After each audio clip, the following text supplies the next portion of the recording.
I mean, wait. What? You said wait. So No, I didn't. I didn't say wait. It's like sweet. I just said wait because I just pressed the button. Hey, everybody! Welcome to another sort of emergency episode of the Out of Pocket Podcast. I am Zechs, and joining me as always is my co-host Zeta. Hello. You gotta be faster with that. Dang, that was just a bunch of dead air. You gotta keep cutting this down. Wait. What? A bunch of dead air. Like it took like a good 10 seconds for you to answer. Did it really? Yeah. Shoot, how bad is my audio lagging? Huh. Well, I don't know. Oops. You know what's not lagging? Our stream, we're still going Our news strong. cycle? Not that, especially not this week. No. Call me for a damn emergency podcast. Listen, I said we probably were gonna have to do one because we were just right before news, and our next recorded supposed episode is going to be, the Vines review.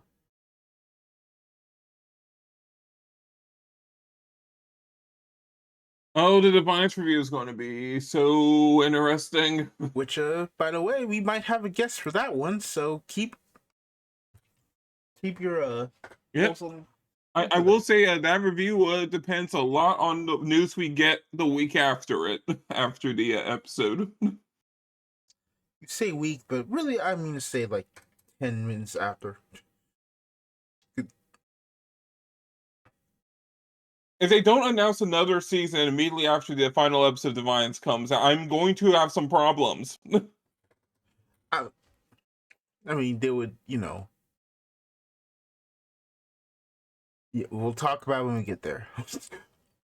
I'd rather not actually go into that potential thing right now. So, anyway, we've got a jam-packed plot story for you. However, we also have to do another thing too. Some more housekeeping. Once again, you can find us all our socials in the bottom. And I've started uploading clips to the channel of some of our mini discussions, and yeah, they're starting to go up. I've uploaded as of right now only two: the Shadowverse honeymoon period being over, and the 02 being blacklisted from being in anything ever. So those are up now, and you can go watch those individually, so that you can get at least a taste of how the show goes sometimes. Funny enough, Vandred is also blacklisted. Who? You know, Vandred, the Proto Franks. Nope. Never heard of it. See, that's a problem being a mecha anime fan. People just don't know what you're talking about. Listen, I got a few shows on the list I need to get to, which once again I apologize. I have not watched Kamen Rider yet. Yeah. But yeah. But yeah, those are up on the thing. I'm going to see. I'm trying to think of what topic of discussion we had previously that'd be like great to kind of add, to kind of put on. Maybe some from this episode will definitely. I think some of this episode will definitely go up there because yeah, there's a lot. Yeah. On that note, it's time to begin the usual break recaps, and this might theoretically be short, right? But yeah. Zeta, let's start with you. How was your break? Oh shoot! I mean, not much actually happened. I mean, besides like work stuff, I guess. I already talked about that stupid quest stuff last week. See.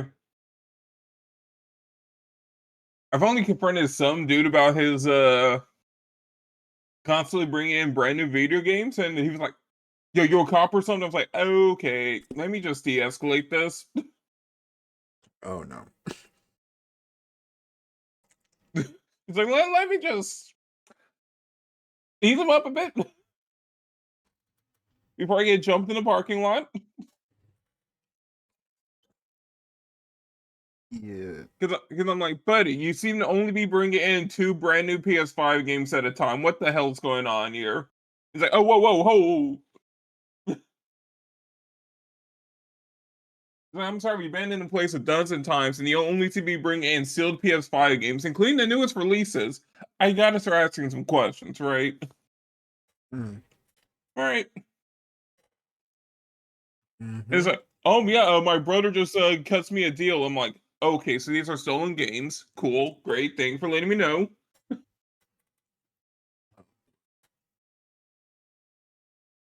Roberta cuts me a deal, and then I just So yeah, bring you're them okay.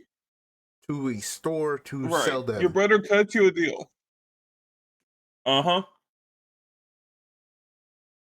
So I'm assuming his brother's a GameStop employee. Mm. How many of I'm those are sure a left, copy of though? Metal Gear Solid Delta, like, right? This is like the second or third copy of Metal Gear Solid Delta they've brought in. And I'm like, okay, what's going on here? Ridiculous. Told some people purchase a bunch of sim racing stuff. And I'm pretty sure we're having the store's kind of no clue to do with the $5,000 worth of racing equipment I purchased. I just thought it'd be funny. I'm not gonna lie. I really just wasted thousands of the store's money to buy some racing gear just for the joke of it. Uh, okay. I don't like my bosses. We've been over this. If I have a chance to do something funny, I'm gonna start doing it.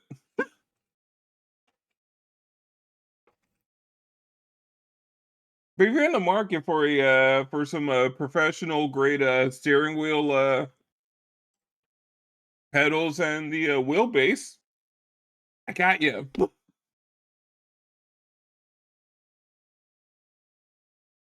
Or you can just take professional driving lessons and not waste money on the gear. Well, I am not that much of a fan of racing games in general, so.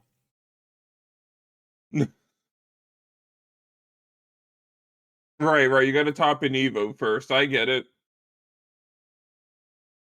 What?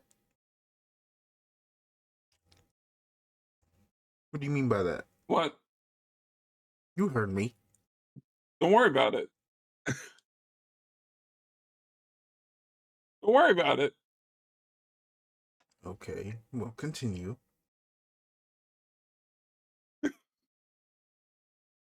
Some dude tried to convince me. Some guy offered him $1,000 for a massive Galaxy S5. I'm like, no. What? What? I assume Blunt? that's I don't know. not a lot of People money. really do just a Galaxy S5 is worth like $20. I'm just like, yeah, this guy offered me $1,000 for it. I'm like, Hmm? what? Oh, I don't know. Oh, yeah, no. Right. Whoa, Ross, thank you for the follow. Thank you. Anyway, edit that out of the podcast. No. No, don't. Oh, shoot. All right. Man, what? Oh, yeah. Shoot, big news. I guess my manager left today. Ah.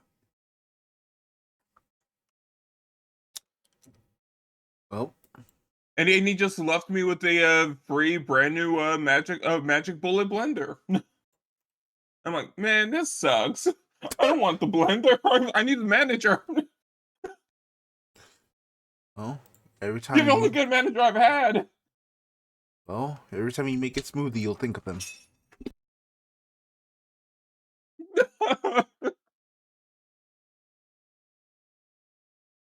Gee.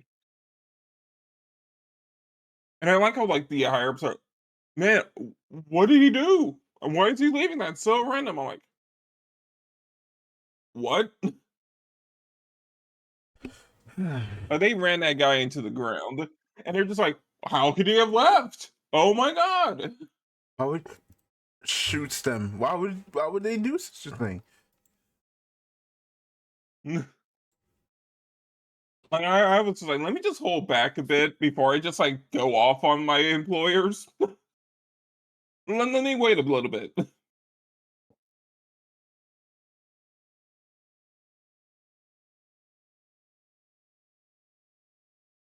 Yeah, I am not ready for next week.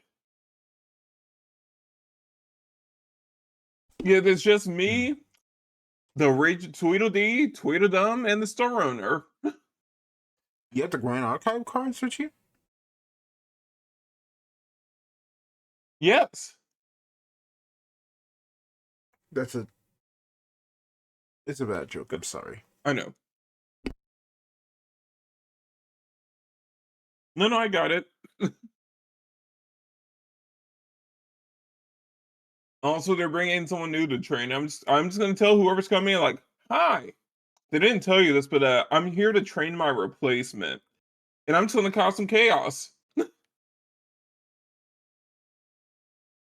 Tell the random new part-time worker you're actually gonna be the new replacement, and just see where things go. Hey, congrats! They aren't You are offering me a now raise officially the yet, so I chosen gotta one. do something.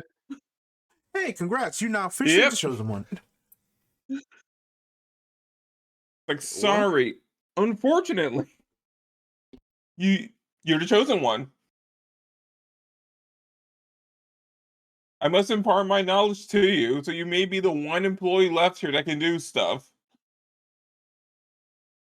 Good luck. That's kind of where things are. Haven't seen too much on the anime front. Although 2BRX is now all in one single YouTube video. So anyone that's watching this podcast and still hasn't actually started watching this show, it's in a YouTube video for free. All 24 episodes. Literally made for a marathon. The most bingeable package you're gonna get, alright? And someone even made timestamps in the YouTube comments for every single arc. No excuses anymore. And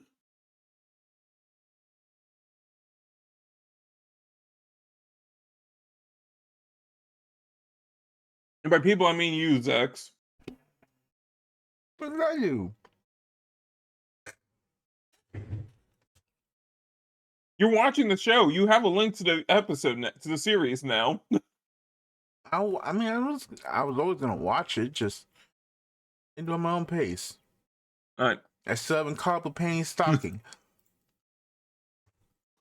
Mostly because I haven't started Penny and Stocking. Thanks for a reminder. Uh-huh. Because like I don't know, like I'm seeing the spoilers from the show on my feed. I'm like, dog, always that like because I know Penny Stocking's over this, but I'm like, that's the whole nipple. What the fuck is going on? What's going on here? It's like I don't think it was. I'm pretty sure they're like, all right. Like I know, like I'm. Once Trigger got away with Cyberpunk.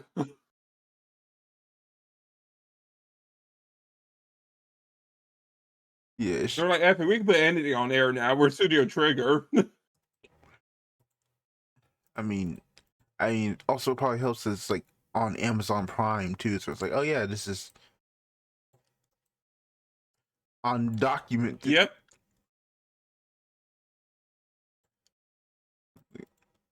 This is going on broadcast. We can do whatever we want. Yeah. Hell yeah.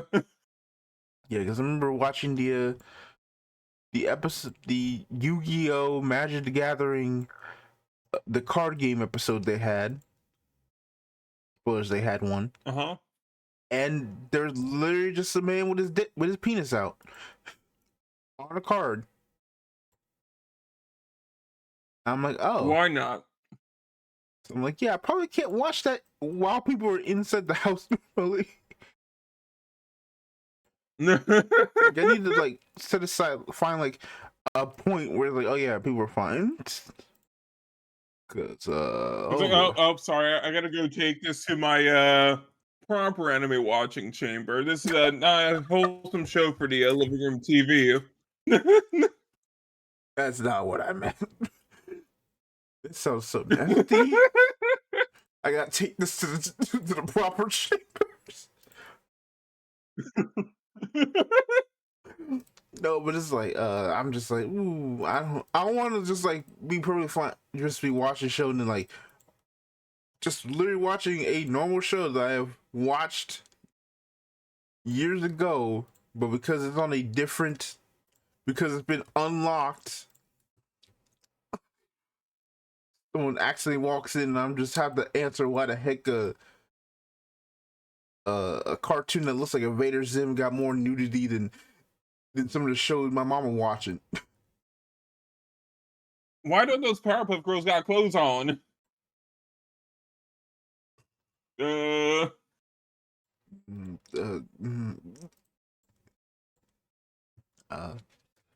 it's like just there's no way to explain it to anyone. Yeah, there's no way to explain that. It's like, see, this is the sequel to a fit. Like, you can't go with all that, right? You can't do that.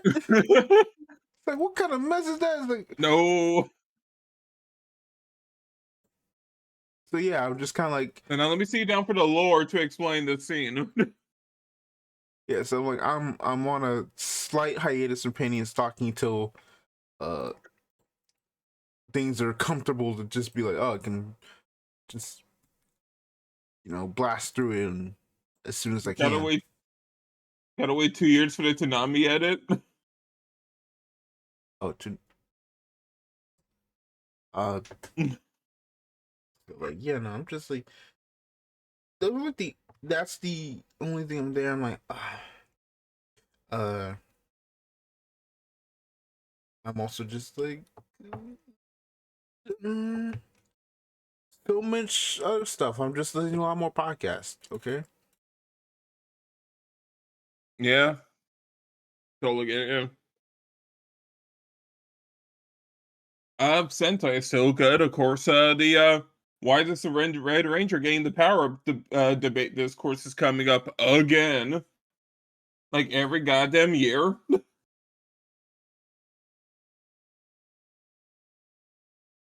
Why is the what? Like, I don't know why this community keeps doing this.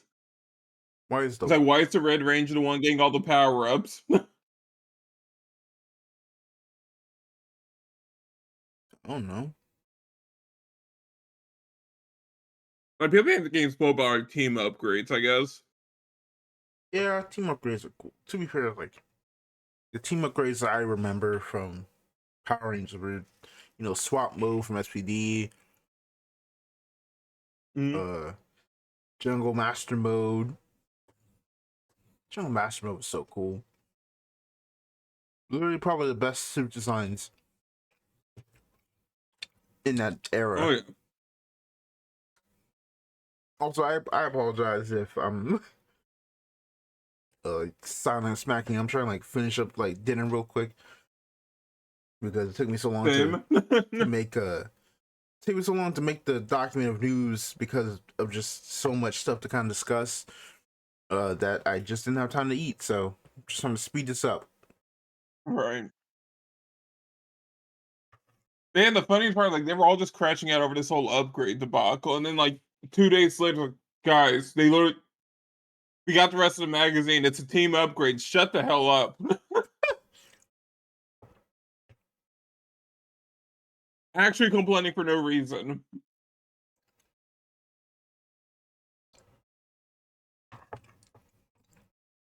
Ridiculous. They should have done. They should have gave Z-Ranger Red a battleizer. Should have just done it. It's like, does it make sense? No. Is this no way to say F you Hasbro? Yes. No. Nah. I mean, there seems a big F you to Hasbro is coming up pretty soon. Because it seems the rumors that have started like since last year that they're changing the Sentai Super Sentai moniker. Seem to be coming true. Down the grapevine. Why would they change it? So they can get around the international rights for Power Rangers.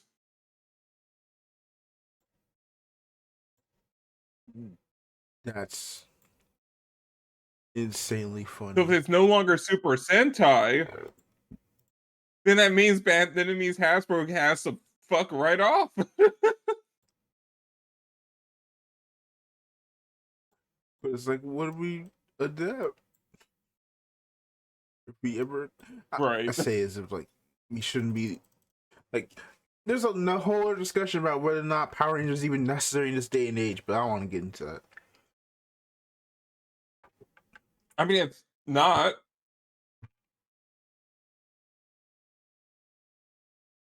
I don't know. Disney's trying to answer that question right now. They're doing it again with a different franchise. Yeah, so I'm like, I'm sorry, you what? You know, sorry, we found a Korean Toku series to adapt with the. Like, You what? No wonder you lost all those Disney Plus subscriptions. Y'all just making stupid decisions everywhere. It's so funny.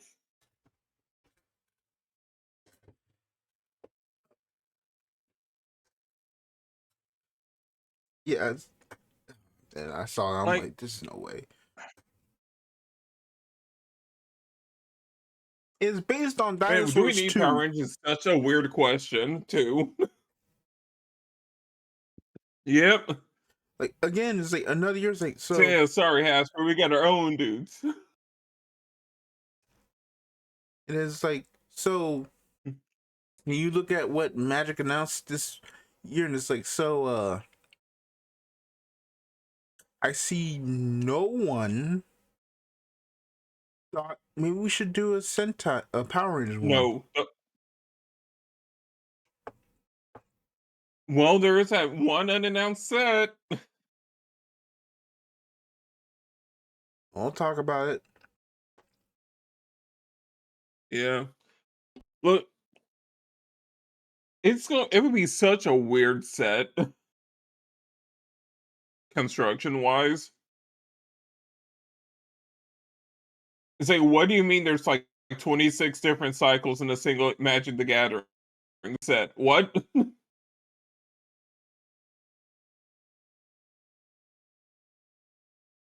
I mean, be interesting design if you want to, like, you know, for like Commander, I guess. Take a Power Ranger series, slap one keyword across all the members, and then add a second effect. Of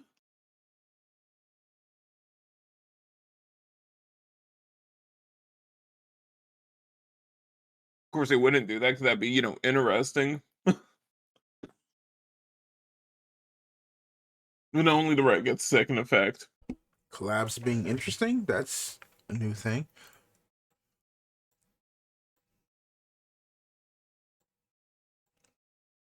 There's been some neat collabs, just not Spider-Man. Poor Spider-Man. Even in card How form. would you fumble a Spider-Man set? Even in card form, your life is miserable.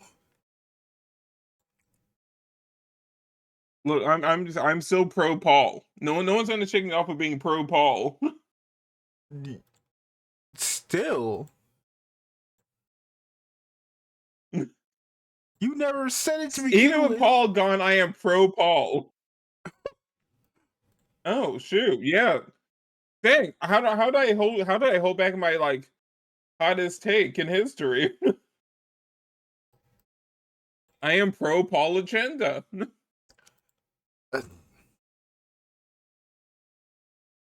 I don't even read the comics like that to be upset about Peter had some Peter random. had to get cooked. I'm sorry. No. Listen, I don't care about no random brother named Paul. Like, I couldn't care less. But I just think it's insane that, because I'm like, this man didn't even do anything wrong. Right. Like, if anything, he's just, people always say if Future Trunks were to be released today, people would be upset with him. And every Future Trunks character has always proven right. Pretty much. Yeah.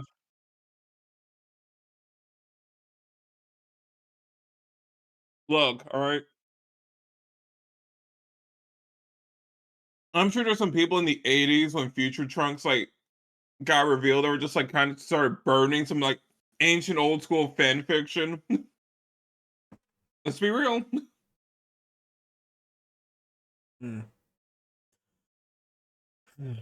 Once oh, it's Bulma and Vegeta's kid.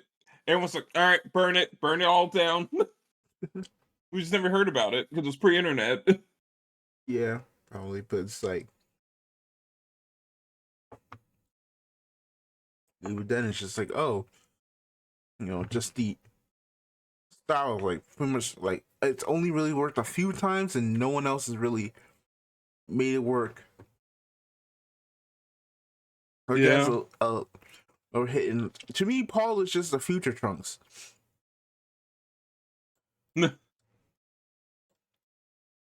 But it's worse because his connection, the whole thing is that he's dating Spider-Man's wife he sold to the devil to bring back an old woman. Right. To be fair, I don't know if I would made the same choice ever if I get a family member I really care about gets the situation's weird. I don't know if I would make that same choice, but it's right. There's a discussion to be had there. But it's just the whole one more day situation. I'm like, oh man, somebody needs to let go. it was always dumb. It was dumb, but we gotta move on, please. Anybody, move on. And we'll contend that 20% of the hate for Paul, 20% of it has to come from just his name. All right. I mean, fair. He's just Paul, not Paul. You lost to a Paul? Not just a Paul. Literally Paul. Not even. You don't even have a last name from what I know. It's they say got this brother last just name. If oh. You lost to somebody who ain't got no last name. That's crazy. Also, look, they have to have so much resilience to not name him Paul Parker. We could have done Clone Saga 3. We could have done Clone Saga 3. I mean, the implication of me now you just made it worse because me saying he's a Future Trunks and you're saying we could have made him blood related to Peter's that would have been awkward. No, not blood related. Just Mephisto making a second Peter Parker or in the first Peter. To be no. Mary Jane never got divorced. You did. No. You ain't getting out this deal. Sorry, I'm making sure this happens. I'm making sure this stays on track. You ain't right. You ain't never. Which is so funny. I'm if the MCU actually undoes the metaphorical one more day that they pulled, it's like it's gonna be so funny. It's like, all right, are we gonna finally move on with Spider-Man now from this whole thing? It's like the movies. Like, people keep saying the Fortune is gonna introduce a new MJ, and it's like, please don't do this, Marvel. I mean, we got Tombstone, which honestly, stellar casting. Yeah. I can't wait for him to meet Miles Morales and call him a slur. Like you've seen those clips of him on Black Lightning, right? Like, bro, Yeah. like he making new slurs for black superheroes I never even dreamed of. Called that man's entire family the chocolate covered Incredibles. No. Oh, that's devious. God. Oh my god. Shit, this reminds me of stupid thing someone posted, like Jet Jaguar from an Into Wars Y just telling someone to kill themselves, like, Baymax, no!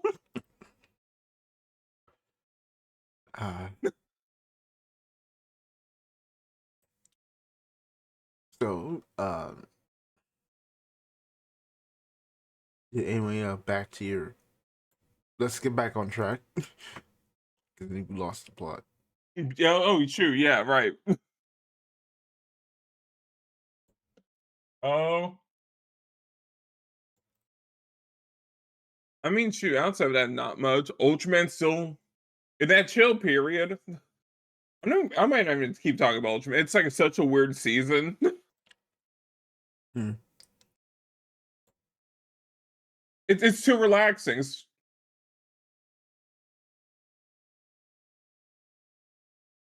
I will say I'm kind of. I will say one thing's happened recently in the show that I kind of like. It's been like 10 plus episodes, and the military's found like, guys, are we ever gonna do something about the giant monsters? Huh? Maybe we should actually do something about the giant monster problem instead of sitting around and waiting for Ultraman to do stuff. Yeah, that'd be kind of important. It's like how we not Like, I just. get it. This is a Sorry, team. Like, I get it. It's the first time these people have ever seen giant monsters, but the response time is crazy slow here. You would thought that, you would thought I was like, oh yeah, don't worry, 911 got it. Right? They will fight. They will fight. I Like, can't wait for.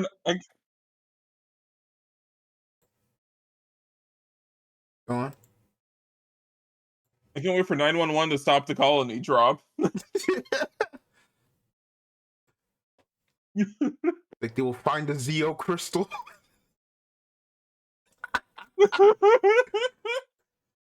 All right, I found the image I was looking for. 911 Mariner Bay. Power Rangers.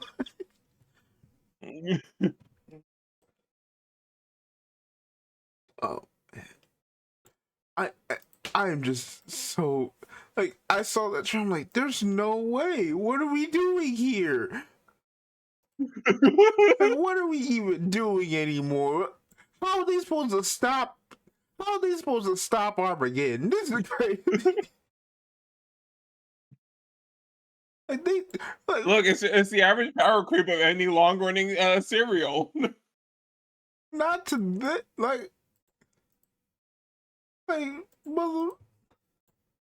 They're trying to fight the. They'll be fighting psychics in season 12. You're not supposed to be fighting anybody. Like, why are you? It's like all right. Like we have. Like if we didn't jump the shark, the shark is just saying, "Hey man, just come on, hurry up." Just hurry up. Well, just jump over me, dog. Just get it over with. Please. Please, I'm tired. I want to go home. Please. Please, stop. Please, let me go home, man. Please. So people demand escalation every season.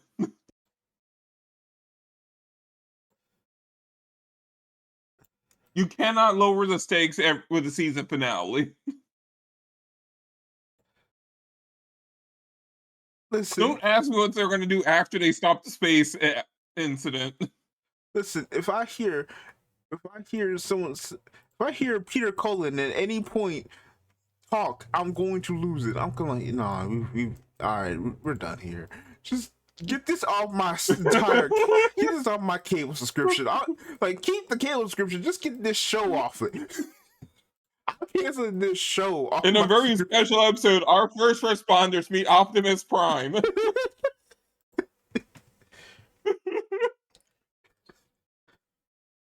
Joe must find a way to stop Megatron. I need your skill to help me defeat Megatron. Like, no.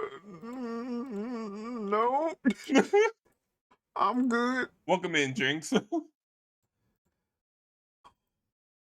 Come on. We need to cross her with Transformers. We ain't gonna get. We still ain't even got that G.I. Joe movie they were planning. That movie's never coming out. You talk about crossover with 9 more. That show should not even have the budget to have a Transformer, let alone enough to fight to do an episode with Transformer. All right, let's move on, dog. Let's move on. I'm actually getting frustrated. All right. See, my week is so boring. The tangents are the best part. Hell yeah.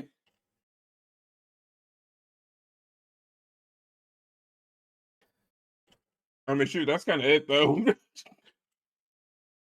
Oh, that's it? That's all you got? Yeah. Okay. Well, unfortunately, I am not much better. It's like a 30-minute segment. What more do you want from me? Well, I mean, fair. Well, I am not much better. I have spent. Let me just start with the gotcha stuff from. I have spent $200 alone to get E1 Evernight in Honkai Star Rail. God. Yep. I'm calling your bank. They already called. Don't bother. Now you might be wondering why would you do now, Zechs? Why would you go for E1 Evernight? Well, because I want to eventually E6 Evernight. Why would you want to do that? You don't even have casters on your thing. You think I give a damn about that industry plan? Oh no. I care about my team, my squad. I pulled for none of. I literally outside of hold on.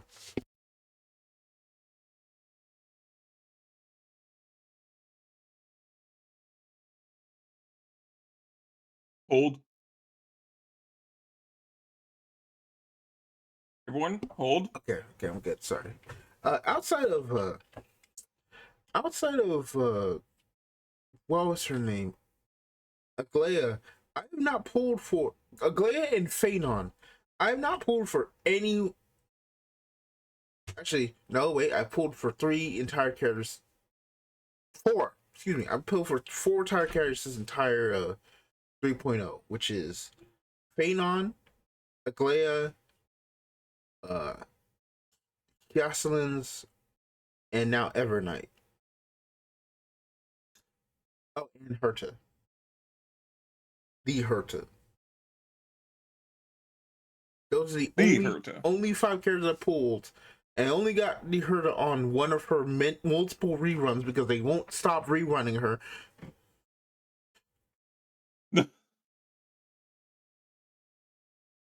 I gotta know how they choose the reruns. I need to know their logic. Well, if the leaks are true for what the next rerun is going to be, it's going to be everybody.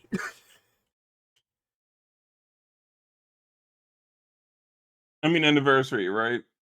No, Oh. Casters was anniversary. Ah. Like this is going to be what's her name from you know the most famous modern Honkai girl who is going to uh like oh boy. Let me just say this. I read that kid. I'm like, y'all actually are smoking crack with this character, man. Like, this is insane. You can't do this. Cause like her thing is, oh yeah, I have a global passive that affects every crystals there. All of them.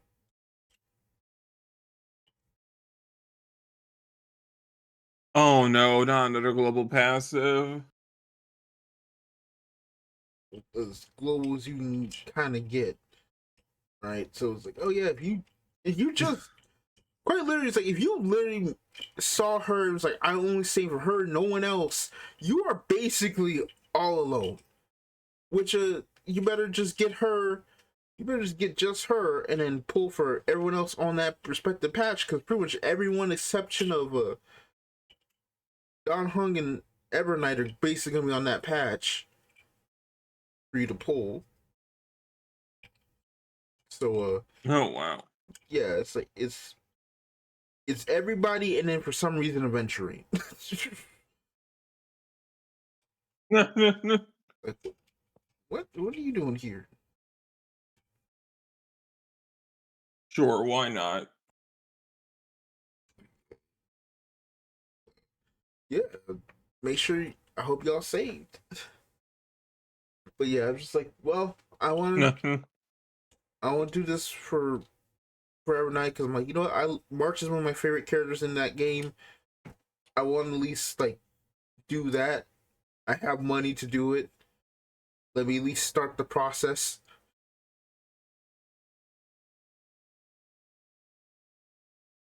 And plus, I get Don Hung for free. So Right. any gems I would get from his, I would go to very least. I kind of at least hit a maybe E3 and then just like grab his light cone and then grab Don Hung's light cone and we're good for this one. And then I'll spin the block on a rerun because it's getting too close to late stage tournament system now because gotta make sure you got money for. Ornament system. I mean, you know, late stage. It's getting later, which means more tournaments are gonna happen for next year, which means you know gotta have money to go at places. You know, Right. that's more what I was trying to say. Excuse me. True. Uh, You're gonna top one of these events. I really do hope so. Hopefully, I can do it with IBO and Gundam or something, or I have to double check what meta we're gonna be in for BCS. I'm like, I need to really start grinding out games now.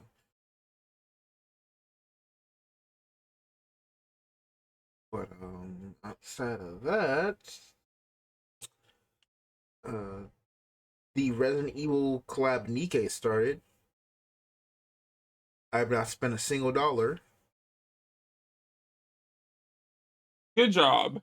Mostly because thank you shipped up. They've now started to say, hey, you just now every collab or like every like major event, like you just get 20 free pulls.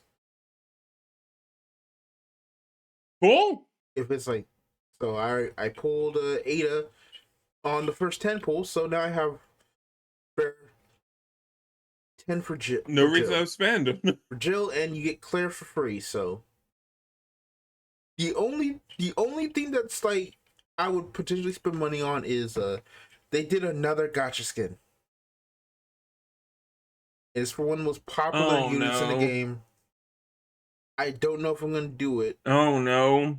Because like it's so close to anniversary, but here's the problem. The anniversary units leaked, and I don't really care for either of them right now, so I'm kind of weird impasse of like, do I spend the any money on this character, or do I spend the any money on the anniversary?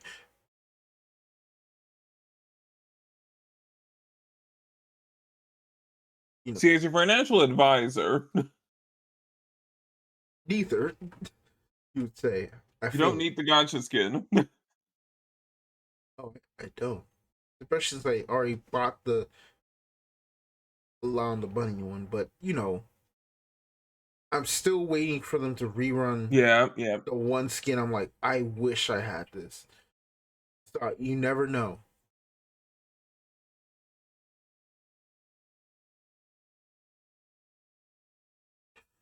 I gotta start thinking about they might actually do that for the anniversary and just like, yeah, no, we're rerunning the gotcha skins that you missed from the first time we ever did gotcha skins. I'm like, oh god, I want to choke out your spleen, please.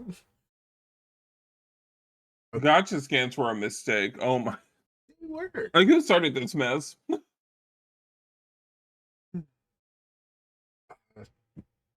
After that, I am. Like, I gotta know. Uh, who knows? After that, I at least at the very least I completely skipped Zenless, so Huh? thankfully, I am so done with Zenless mentally. at the very least I get the next patch more interesting. At least I like the aesthetic of this team, so thankfully the seed money is now being used for a better cause. Uh, Mm. so I might come back for 3.0. shout out to Hoyo for ruining the new character's design, or rather, just I won't say ruin, but more so it's like, wow. It's like y'all literally heard people saying, why does she look so much like Yishuan? And said, oh, you want her to be more like Yishuan? Let's get it. It's like we were talking about like her lower region just kind of looks very similar. It's like they just made her top basically look almost similar to Yishuan's, including her bust size. Like, oh y'all, and reduced her horns. I'm like, oh come What on, are we dog. doing? Like, what is happening, dog?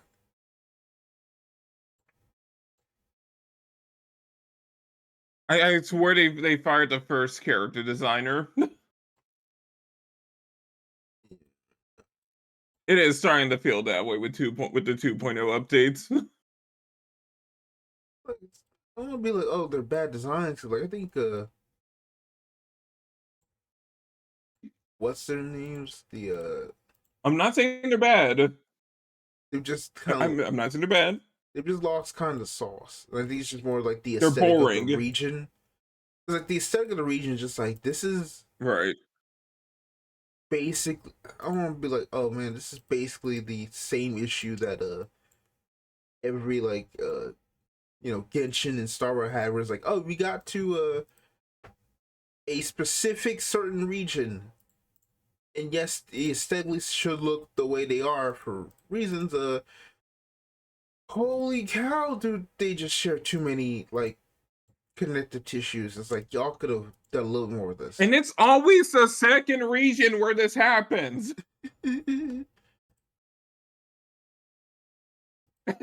How is it always the second region where Miho designers just take a break? Don't know. It's very weird. So that and then Wuthering Waves is finally releasing another male character, and I'm like, okay, cool. I actually get a sword fighter in Wuthering Waves now. Oh my god. Which reminds me, I probably should start on the story because that means like I've got a week to actually do that storyline. Uh, That's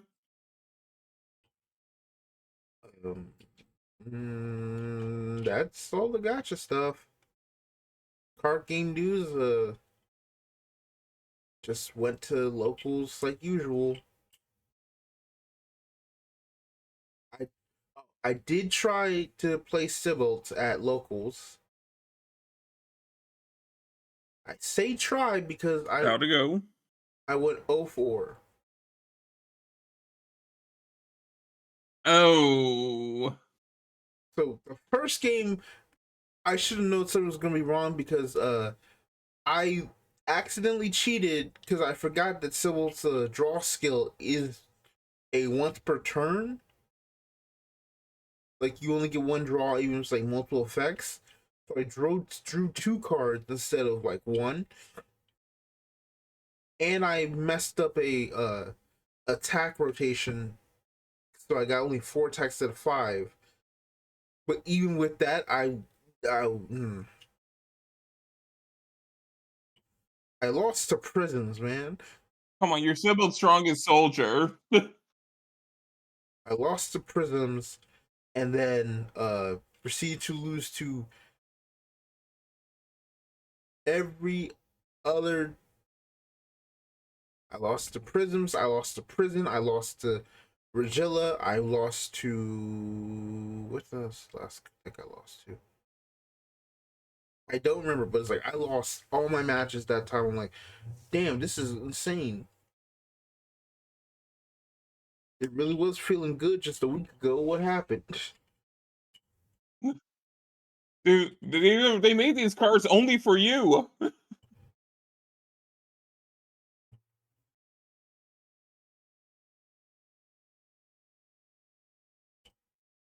It's kind I'm You're sad. the only Sybil fan on this planet. I'm not the only Silhouette fan, but it's like I can definitely tell. Yeah, this deck is needs a second wave soon. Mm.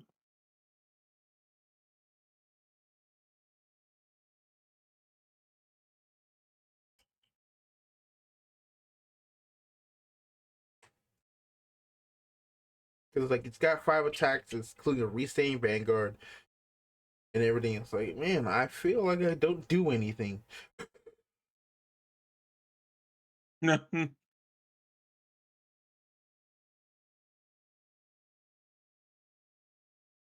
I punch hard, and then it's like, oh, everyone punches like 3 times as hard as me. And it's like, oh god,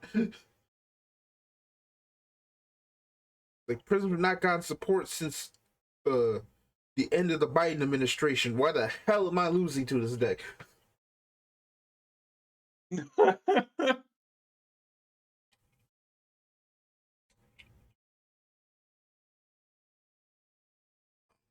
Sometimes you just don't need support to win. That happened. Then um uh, still got second at locals again because green white is still a nightmare to fight. Bars. Yep, yep. You can't beat the wing agenda. So after that, like pretty much like the only next is tomorrow. IBO drops, and maybe I can feel a lot better having like one of my favorite series in a deck I can actually build. So that's good. Unfortunately, I have to wait till set 2 for Best Girl to show up, but that's what it is. That's how it be. Yep. And speaking of Gundam, on the Gunpla side, which yes, there's now a Gunpla segment. They had a sale on a new type that I just bought for Gunplas. I bought the so far. I have the Starbuild Strike, the uh Plavsky wing, the Ooh. the Wing Gundam Zero Hanol, which is like this like this red wing Gundam kind of based off Fire. I have the GP. Seeming like a very build week. Yeah. The GPO1 full burn-in real grade. Because I heard like the master grade's not that great. So I was like, well, I want this because like I didn't realize what Gundams they were at the time, but as a kid I had like 3 SD Gundams. I think I only have like 2 of them still with me right now. It's I had the Wing Zero SD. I had, I believe, Captain Gundam, who he became so damaged I kind of just eventually just threw him away. Darn. And then I had what I didn't know what Gundam it was, but it was, turns out it was actually a SD GPO1 full burn-in. And I'm like, oh, when I finally figured out what the suit was, I'm like, oh, I've never seen this show. I've never seen Stardust Memory before, ever. I never knew it existed. I'm like, oh, this You are so lucky. Oh my god. this is such a unique, this is such a cool design. So I'm like, I want to actually have a kit of this, and it took me so long to finally get one.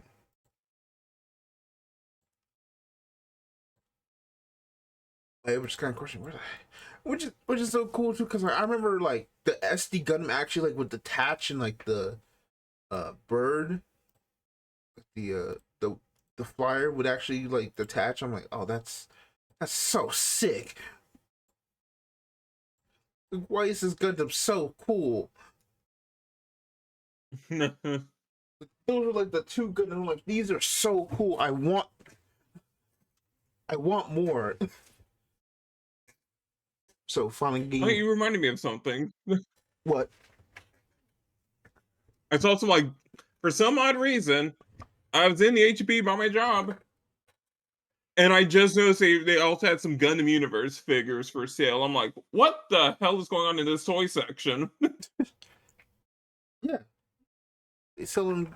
Dude, there's like one employee here who's just stalking my feed. I mean, they've added more anime stuff into the store, so just some carefully placed Gundam Universe figures right above the Beyblades. I'm like, I'm on to you, whoever it is doing this to me. Trying to make me buy toys in an HEB. Ooh, I'm on to you.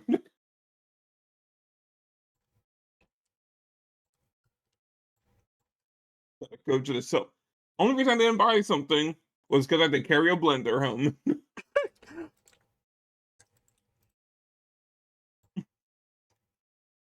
But what do you mean you? Did you take a blender on the bus?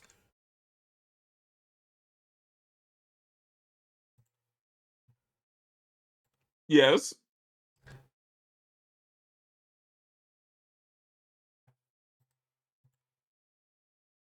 What? I just realized, I'm like, wait, you carried the blender home. The only way you could do that is if you took. Huh. New lore unlocked. What Apparently. part of my life being silly do you not understand? Just new lore unlocked. Do I have to show up with a really giant Toblerone from Costco to make you finally understand? No. No. I will complete Neo Yokio Season 2. I'm good. But there's one more Gunpla I did get, which is the Gundam Delta Kai from Unicorn. Apparently, the MSB of Unicorn. I saw him like, oh, this suit looks really cool. I didn't realize this suit was from 2012, 2014 was like the original release of it.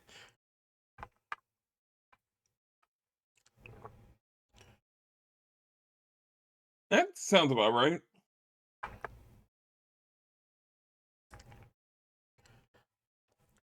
So I'm like, because it's like the oh wait, what is going on? Oh, that reminds me, that needs to be done. But the manual is like so old, it's literally like step by step and not by like which particular piece of the body you're doing, right? It's that old. I'm like, oh They were lord. gonna say it's so old there's no English translation. I mean, I have gunpla that don't have English translations, but have the actual like Same. sections like modeled off, like the head, the feet, like the waist. Like, nah, you just go. It's like it is old. I'm like, dang, Hell yeah. like, this is old as hell. I can also tell it's old as hell because the stickers suck. Shoot, you know, you're reminding me I just need to actually finally build the original Master Grade God Gundam that's been sitting in my closet for like 9 years. Yeah, but you keep getting blunders. I do keep getting blenders.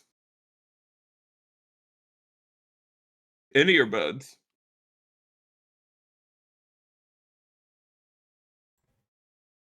There's a theme here. I just haven't found it yet. But yes, stickers so far are like the worst part, and I'm only just barely finishing the main like Gundam, like the main like frame.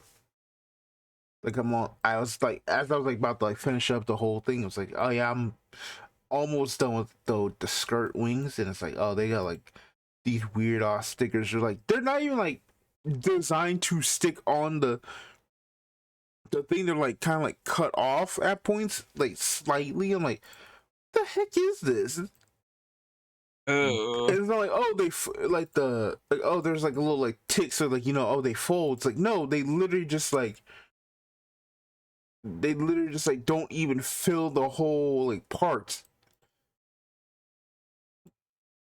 Like, damn, this is, oh, that's strange. yeah, some like, there's like little like, Ancient kit design. yep.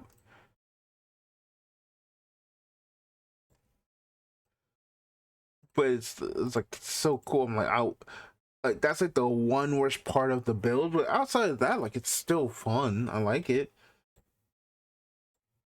I just need to see how it goes when I'm finally like fully built.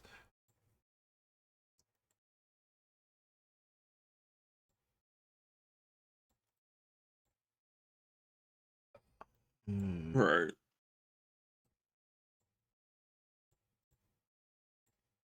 As for that, I think after that, I have a strange urge recently to actually like do the double Zeta for Ka I've been sitting on.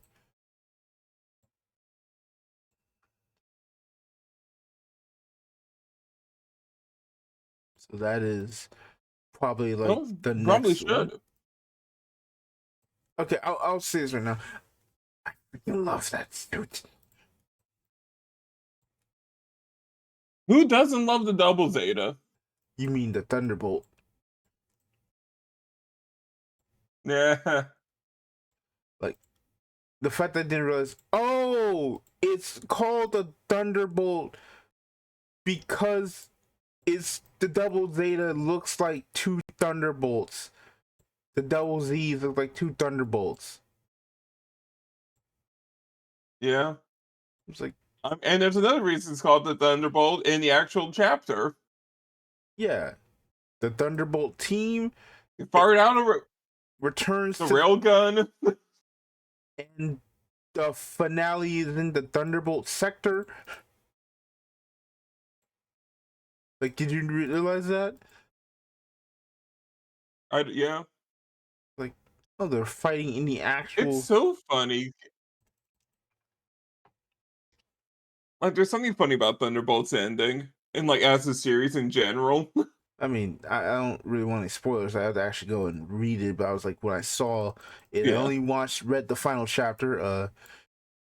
Shout out to Best Girl becoming captain.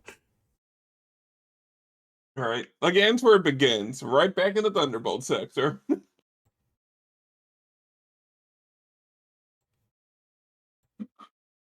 Can't wait for the sequel.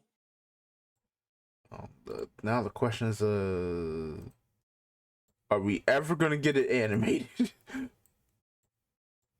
Well, they did. Well, I mean, what I said like years ago, the only reason we didn't get a continuation was because they wanted to wait until it was finished. So yes. Hmm.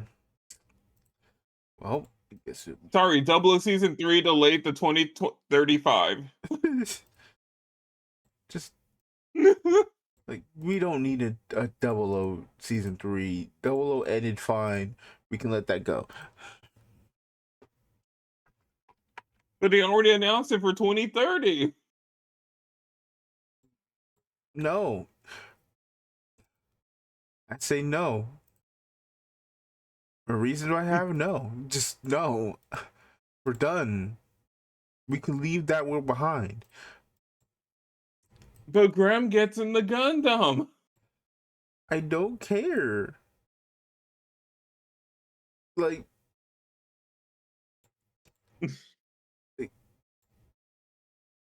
please, no.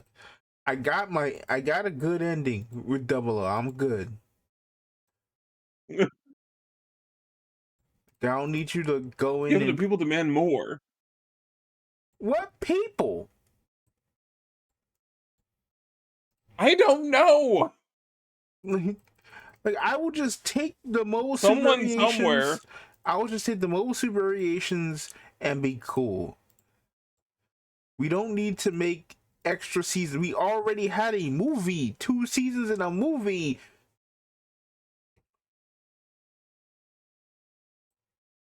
Yeah, and see, you got like 100 episodes in a movie. I mean, here's the difference, though. C didn't end as definitively as Double O did. Like, you can't get any more definitive than the aliens took over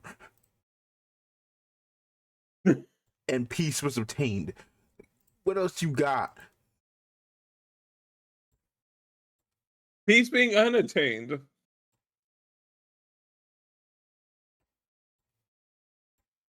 Like in every Gundam story.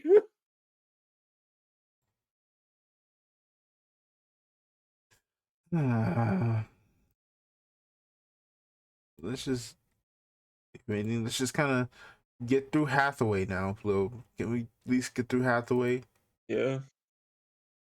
Oh god, I just remember something stupid.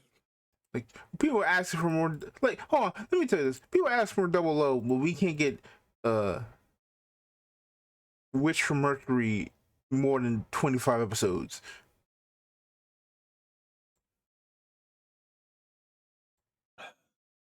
I don't even know if I want more Wedge from Mercury that doesn't take place. That's not a re-edit of season 2. Like, at bare minimum, like, come on, can we at least get like shorts of like the little like spin-off manga they got? Like, I legitimately want to see Wedge from Mercury get what G-Reco got. 6 movies that only add scenes and don't take away from the show.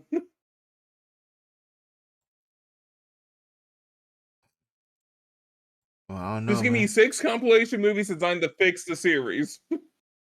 Listen, man, that requires that requires interpreting a specific thing, which I don't think they want to deal with that. There's something that's up to interpretation that they have to actually deal with, and I don't know if they want to deal with that. So someone has to interpret it at some point. You can't just leave it up to interpretation. They sure as hell trying. Gotta interpret. Sure as hell trying. I'm just like literally, it's like you saw the scans of like Soletta and Miorine on that bike, and I'm like, dog, are you dead ass? You saying they aren't married? And they were roommates. It's like, come on, dog. You don't have you don't have the most immaculately drawn bike scene like that. If that ain't some sort of like, yeah, we come on. Come on now, dog. Y'all crazy. Y'all tripping. They were the best of friends. I don't know what you're talking about.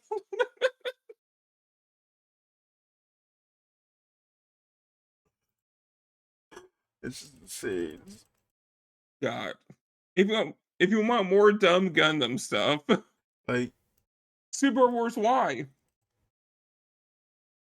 After and drank the Wu Fei Kool-Aid. oh no. Oh no. And somehow so did Sai from G Gundam. They have formed a trio of idiots. Oh no. Even heroes like Wu Fei, I need you to hit the self-destruct button now.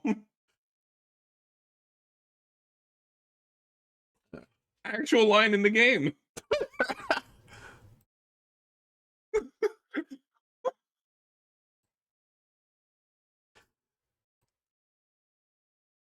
So we are done with that. Oh, let me see. Is there anything else for my week?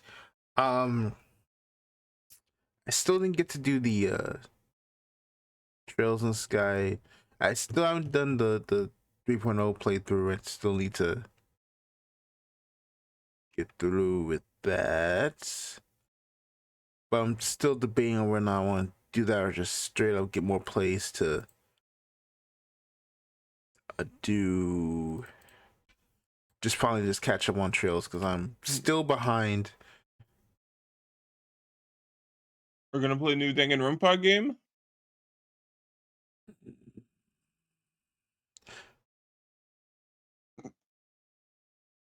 I'll take that as a yes.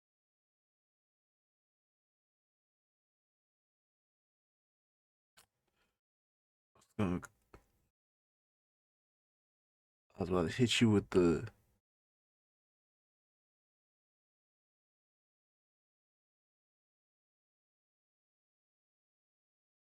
I was gonna hit you with the Young Thug song. Oh my god. I'm like, no. I'm just more upset that they're doing it again.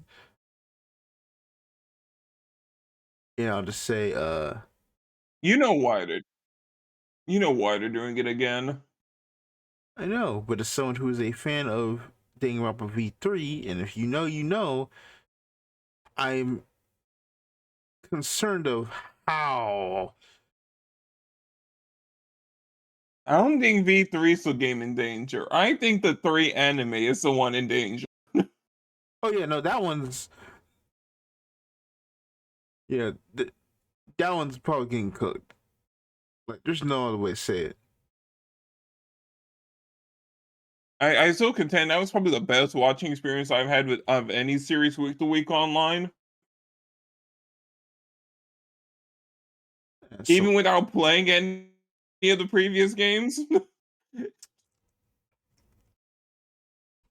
Don't worry about it. I know there's a weird panda and there's a pink-haired girl that ruined everything. And all I had to know. well, anyway, I'll just do what I did with all the other Danganronpa games. Just watch everybody play through them, and I'll be fine. I already still have more 100 line to get through. And I'm like right at the supposed end. According to the guide, I'm like right at the end of the Cyber Sleuth story, main story. Nice. So at least if I can. You're almost ready for Time Stranger. Still didn't do Hacker's Memory.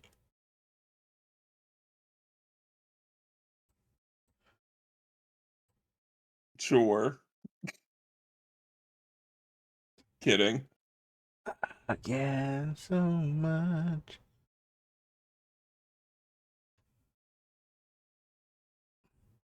But that is about it. That is all my week. So, and I say this now because we need to move on. We need to move on right now, because if we don't, we're gonna be here for 4 hours. So I want us to start now.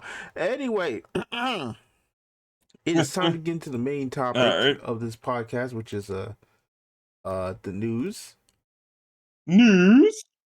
Which Arceus on a cracker. There is a lot of it. Guess we're doing all the big Bandai stuff. Yep. Which give us just 1 second to kind of set up so we can have it on screen for everybody. Yep.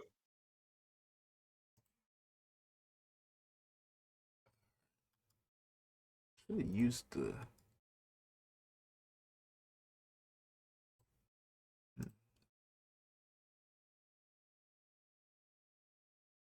All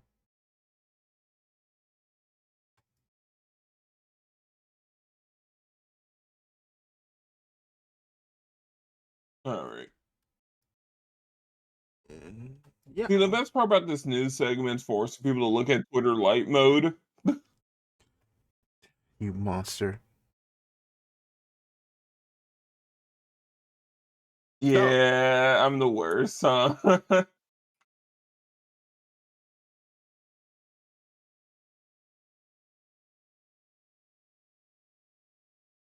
Look, I'm not going to change my Twitter settings just for the podcast.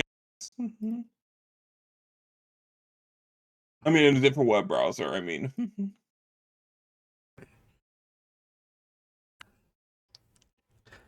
Okay. Hold on. Testing. 1 2 1 2 1 2 1 2. Yeah, we're good. So, start. Bandai Card Games Fest was previous weekend. Record-breaking attendance. Most in the entire time of Bandai Card Games Fest. It also was probably one of the worst held events in TCG history. There were reports of scalpers on the floor. There were reports of there was issues of how the actual way to get product at all, like buy anything, is like you had to find somebody with a QR code. You had to be a scavenger hunt to find somebody with a QR code. You had to do a lot of like hoops, and there was like alleged collusion of judges selling the QR code before the event, so people just went in, bought the stuff, and then there was nothing left for anybody else. Okay, there is a solution to this. All right, not doing a QR there's code. actually a solution to this. Like, no, you can still do QR codes. All right, hear me out. All right. Okay. You get your player number on a plastic card at like round 1, and whatever event you're competing in, you flip it over, and there's a personalized QR code that says you can buy a product. That's it. Cool, but the whole I don't know how that only works. Players get to buy stuff. I'm sorry, scalpers, get the hell out. But oh, sorry, you're not at a table? No cards. Overlook. Okay, hold on, just 1 second. You here to watch? Cool. Enjoy spectating. No buying cards. I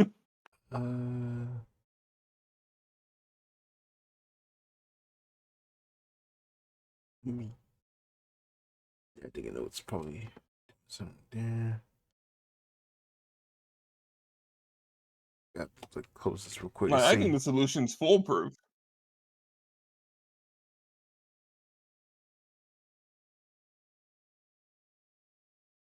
Like, unless someone can find a super big flaw in my strategy here.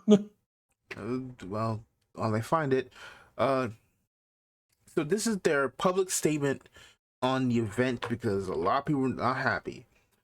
Thanks to the overwhelming passion and enthusiasm of our players, Bandai Card Games Fest 2526 recorded the highest ever of attendance in the history of the event this past weekend in Dallas, Texas. The attendance exceeded our expectations, and we sincerely apologize to all our guests for the operational challenges that resulted. Bandai Card Games Fest is committed to providing players with the very best fan experience every year, and this year's event fell short.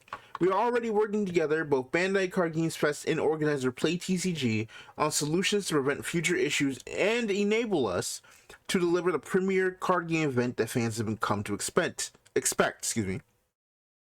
But while we understand the frustration felt, the aggressive conduct by some attendees, including assaulting staff and abusive language, is completely unacceptable. We cannot allow conduct that endangers either our attendants or staff. And so we ask your help in creating a safe and welcoming environment for everyone at future events. Thank you for your understanding and continued support. We look forward to seeing you at the next Bandai Card Games Fest. So that is their official statement.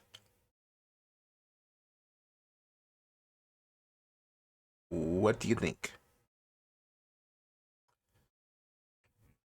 It is unfortunate it happened, but I get it. Large event, hard to deal with things at scale, which seems to be Bandai's problem all the time.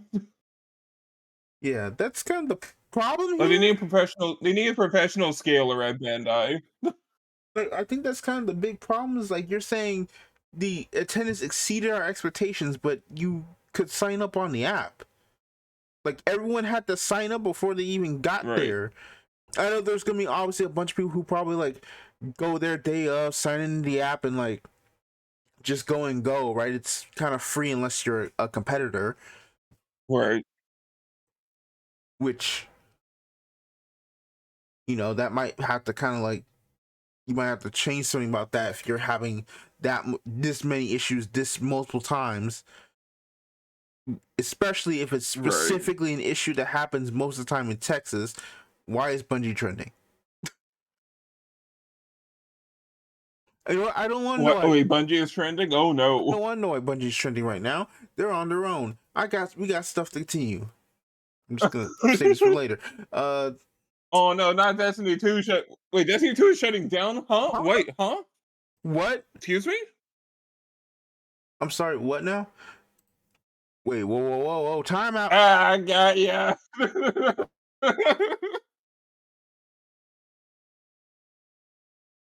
Oh.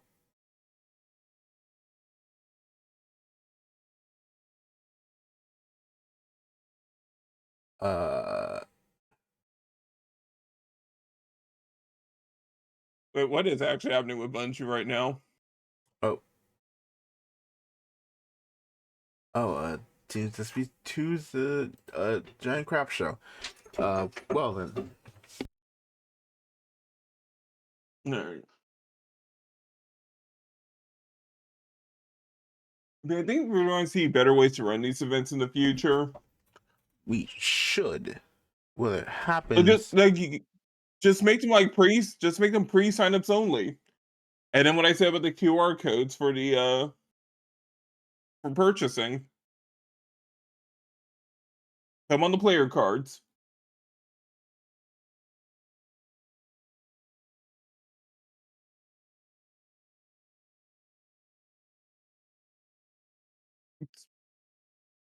Some simple solutions that probably won't get done.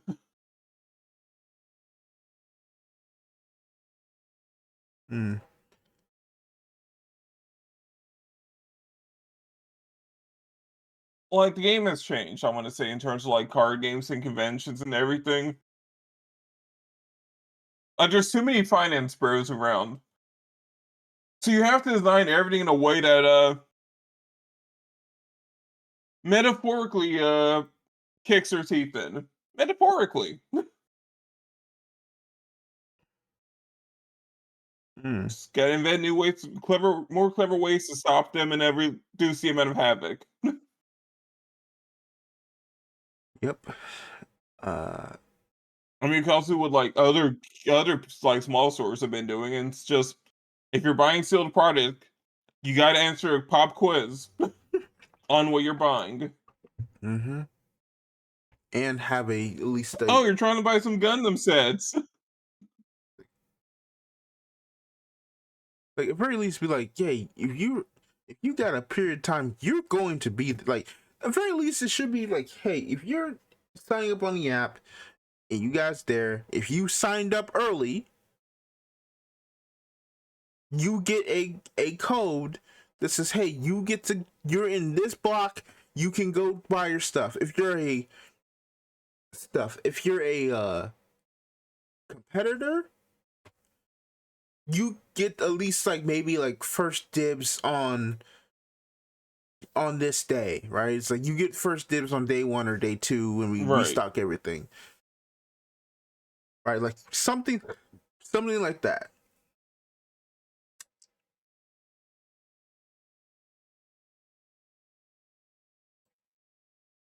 Like something else to kind of like change that so you can lessen the scalpers. That's something you should do.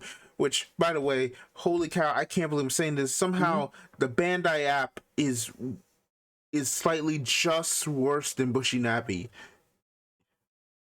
in some aspects. And it's like, Which is impressive. which I'm like, can we fix some of this, please? I'd appreciate it.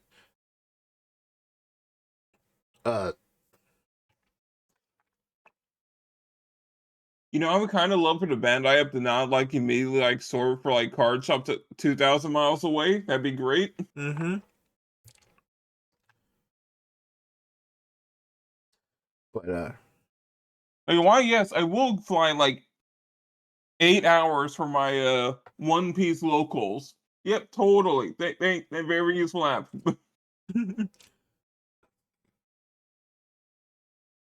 like that way so much can be done. Also, like at the very least, just getting that fixes a lot of things.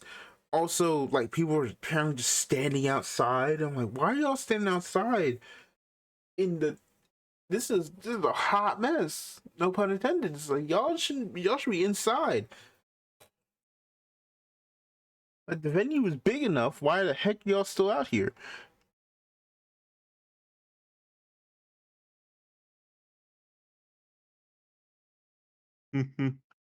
But yeah, it just seems like it's a whole hot mess, and people aren't kind of really happy with regionals potentially being like that, especially when we go back next year or so. On a different note, Yep. the only individual game itself that ever really addressed the whole situation is Union Arena, which was first before the even like Bandai statement. So this is the mini producer message. Hi, I'm Akari. Thank you to everyone who came to BCG Fest in Dallas. Did you enjoy the regionals, panel, and exhibits? I was so happy to meet and talk with so many players at the event because there were people who actually got pictures with him because he's the global executive producer. I was so happy to meet and talk with so many players at the event. Thank you for stopping by and saying hello. At the same time, I'm sorry for any inconveniences caused by event or operations. We'll do our best to improve so that everyone who attends can leave with great memories. During the stage program and live stream, we were able to share new product announcements and reveal upcoming titles, which we'll get to. I truly hope you're excited about them. We'll keep doing our best to make sure Union Arena is always a fun game to play. Thank you so much for your support. Your positive voices give us the strength to keep delivering even better products. Please let us know in the comments what you enjoyed, what you love about UA, or which announcements made you happiest this time. With thanks, Global Executive Producer Akari Fujimoto. I don't know about you, but I think this was a better like response to everything than the official Bandai one. Right. Like, very much like Yeah. you could tell someone actually like. Keep in mind, he's the only producer that actually said something. Is because he's at this current point in time the only like producer that's working globally, probably. Because like Probably. Yugioh is the only game that is not universally connected because just how the game works. But it's nice to see him actually take time out and say, hey, we know, you know, I'm glad I was there. I saw so many people like have fun that enjoyed it, but at the same time I know there were multiple issues, very much a whole bunch of issues. You know, we're gonna work on that, we're gonna make things better. Yep. And it's like, man, that is such a nice thing. Good message. I sure wish a certain other game had a producer that was able to really like say something like that when people were upset. That'd be nice, but I digress. I mean, look, all right. We're I know not what you're talking trying to about. say, We're not talking Zechs, about it. We're not talking and I about it. hear you. Overall, I think Okay. I at least appreciate that Arena's English global producer was genuinely like on foot on the ground there and making moves to make sure everyone's okay as best he could. You know, some of these are out of his hands because you know he's just one part of like 5 games. But you know, hey, pretty good work there. Yep. All right. Next up, we have more details on Bandai Card Game Fest, which officially the World Championship place will be taking place in Japan on March 14th to 15th, 2026.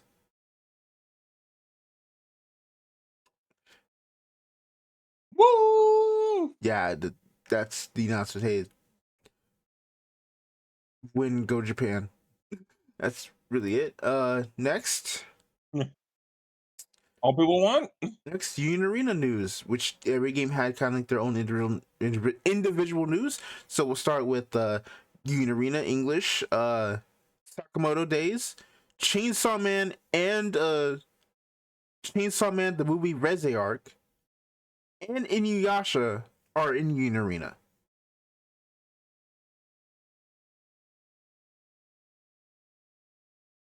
I like Inuyasha. The thing is, like, I'm like, I like Chainsaw Man. I'm like these series. I'm like Inuyasha's cool. Sakamoto Days is cool. Chainsaw Man's cool. Technically, Chainsaw Man and Chainsaw Man Reze are like Reze is basically volume 2. So this is like they announced volume 1 and volume 2, basically. Yep. So yeah, that's pretty cool. Inuyasha's a surprise. I don't think a lot of games have done that. I think Inuyasha was it Japanese exclusive? I don't remember.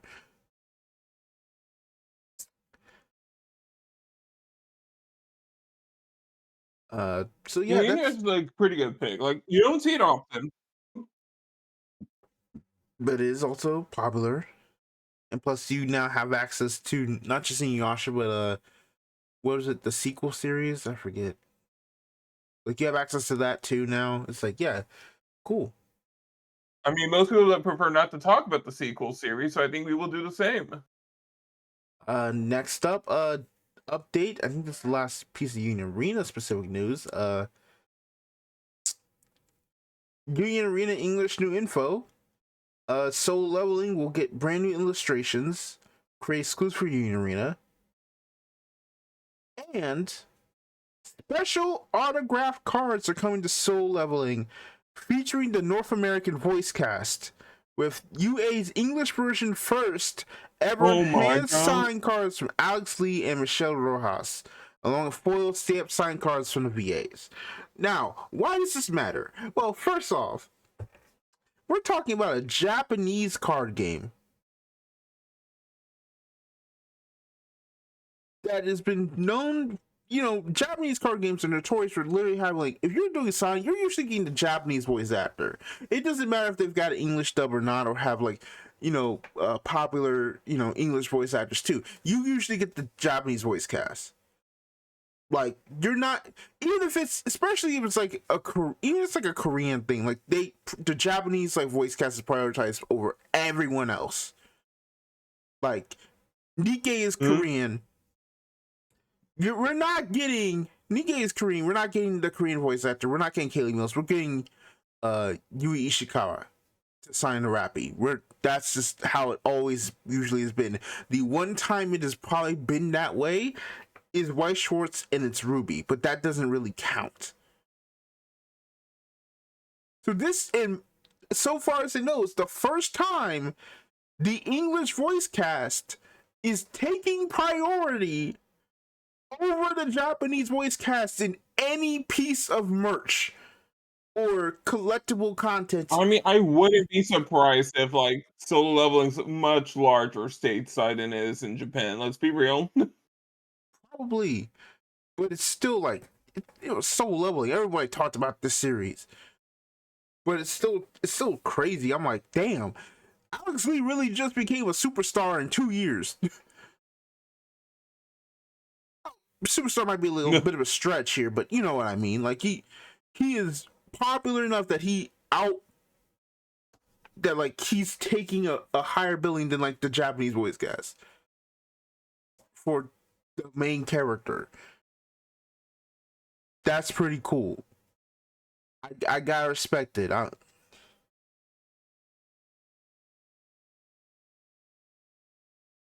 Like I remember hearing the story. I'm like, man went from quite literally, like, I'm literally begging for any role, and now has more roles than, like, he probably knows what to do with them.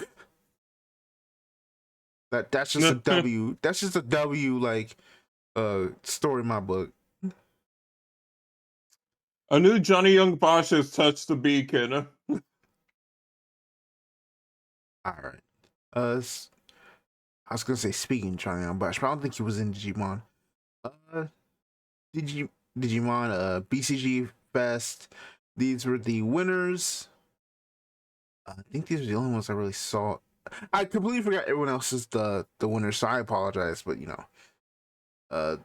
congratulations to Leance, Moment, and Mayo for winning topping the Digimon TCG event. Now on to, you see, Lance won because he had the goggles. Speaking of That's goggles, why Lance won. Speaking of goggles, Advanced Booster Digimon Generation AD01 includes reprints and new cards to strengthen popular decks, featuring Imperial Dramon Fighter Mode. Releases in March 2026. Please, no more. I'm so sick of Imperial Dramon. I'm okay. It's fine, buddy. It's fine. Next up, this is a quick news thing. This is the second piece of news. Starter 23-24 and BT25 will introduce a new card game mechanic, which is dual cards. Let's see, can we actually, I wonder if the site itself will give me like a little more details. Yeah.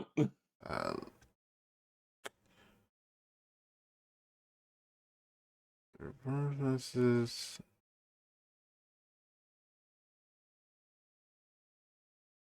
Yeah, it doesn't look like it. nope, actually does not. Unfortunate. Well, new card game mechanic. Woohoo! Find out next time. And what is specifically in those sets? Those sets will also include Beat Break and Data Squad.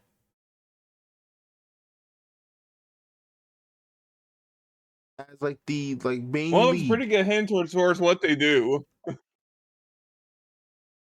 Mm-hmm. I think that is the last thing of Digimon, which leads us into Gundam. Premium card collection Gundam assemble sets will be released February next year. These two Mobile Suit Gundam Ironblood Orphans and Mobile Suit Gundam G Quark sets will contain 3 Gundam assemble figures each.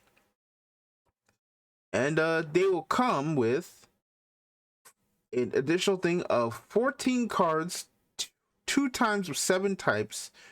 So there'll be 7 cards, 14 of overall, and then 1 bonus pack, which will be 1 card from 5 types, which will have the 3 different Gundam symbols. For example, the IBO will have the mobile workers will have the Barbados 4 form and the Greys, while G Quarks will have the G Quarks itself, the Red Gundam, and also kind of confirms that the G Fred will be in a set, presumably by set 2.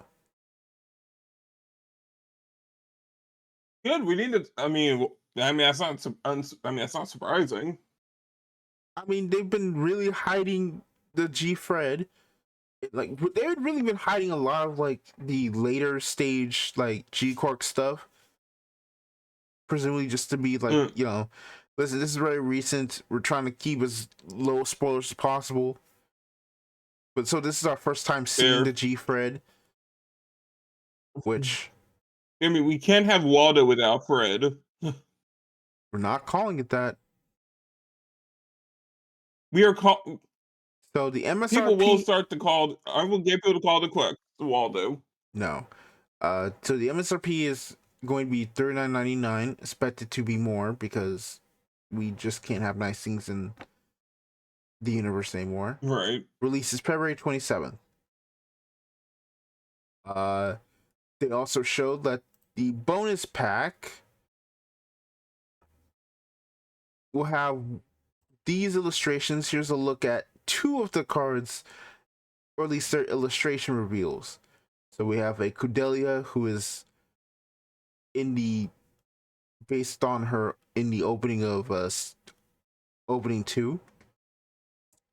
And then we have Atra based off of her in ironically literally like the start of IBO season 2. Like this is her outfit in IBO season 2. So we know that good season of television. So we know that Atra is we know that Atra's card is momentary respite, but we don't know what Cordelia's card is because she's not in the starter deck, so I would assume whatever card she is going to be probably going to be very expensive, depending on what it does. Because it has to be, because it's Cordelia, right? It's like you gotta do something good, right? See, I like her like pre-prepping yourself to like lose a ton of money on buying 4 copies of this card, whatever it is. It's not. I mean, I'm buying the sets, right? Not I'm buying the sets and praying I get at least 1 copy of her. I'm not gonna this. If I'm losing any money, I'm losing money on if they're making like an alt art for laughter. Okay, that's where my money's gone. All right. Additionally, for the G Quarks one, we have Machu Nyan. So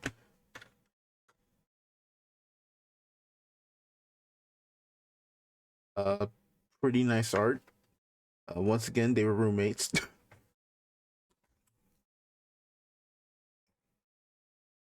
I mean, I feel like that joke kind of doesn't land with these two. I mean, the irony is they were in every other piece of material. They're more roommates than the joke roommates of Tanuki and Mio. True. Like everything basically like they had a relationship more than what the show did, but we'll just move on from that. One Piece. The only we're gonna have like a fourth Gundam cast at this rate. One Piece TCG announcement that One Piece 14, the English version, will include green, blue, and purple cards from EBO4, which means those cards are going to get released in English first.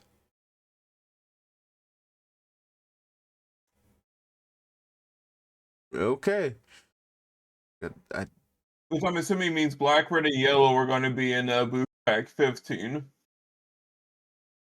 I mean, it depends on when EBO4 is supposed to drop, right? I have no idea when it drops, so we're only doing this because like the only like real interesting piece of news that wasn't a card reveal or something it was like. Showers Evolve. Showers Evolve. Restricted the card Planetary Fracture to 1 per deck.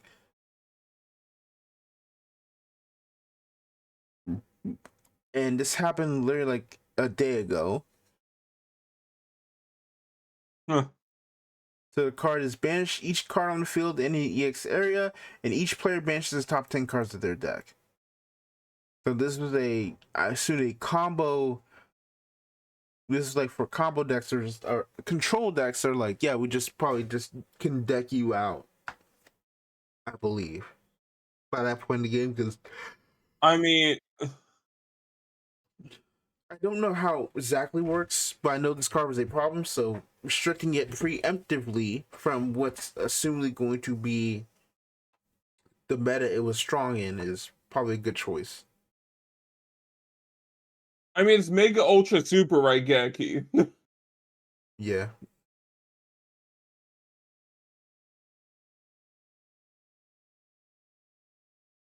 Like, I don't know how you print something like that. I mean, it's kind of like the answer we asked in Showers World Beyond, right? It's like, how do you print certain cards? Like, the answer is like, well, by the time you hit 8, the deck should be like reasonably understandable, right? It's like it's an 8 cost. It's like you only have 2 play points to really play to deal with it, right? Like you're giving up a large chunk of your turn potentially just to play this. It's like, yeah, it's worth it. You're so right. You're so right. They should port this exactly in the Worlds Beyond.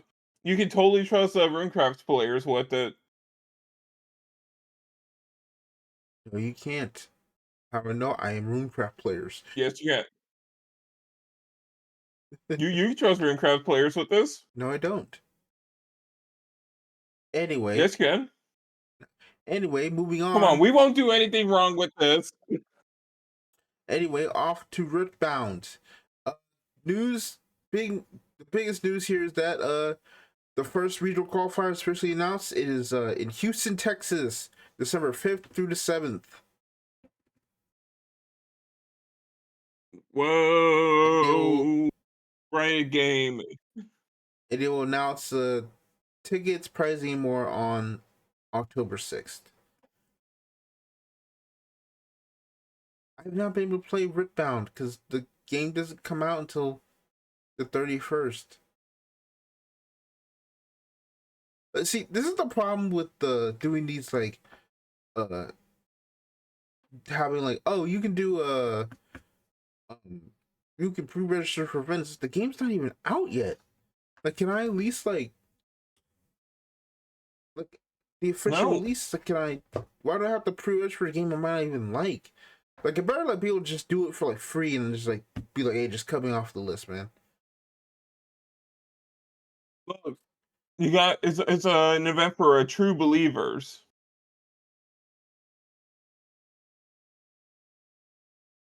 Oh boy.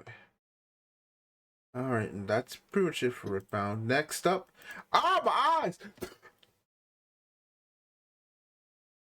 What? No, I turned the lights off in my room, so like everything else was like in dark mode. Then I hit the Magic the Gathering segment, and I got blinded. Ooh, okay. Magic the Gathering. News. Collecting Magic the Gathering Final Fantasy, the story continues.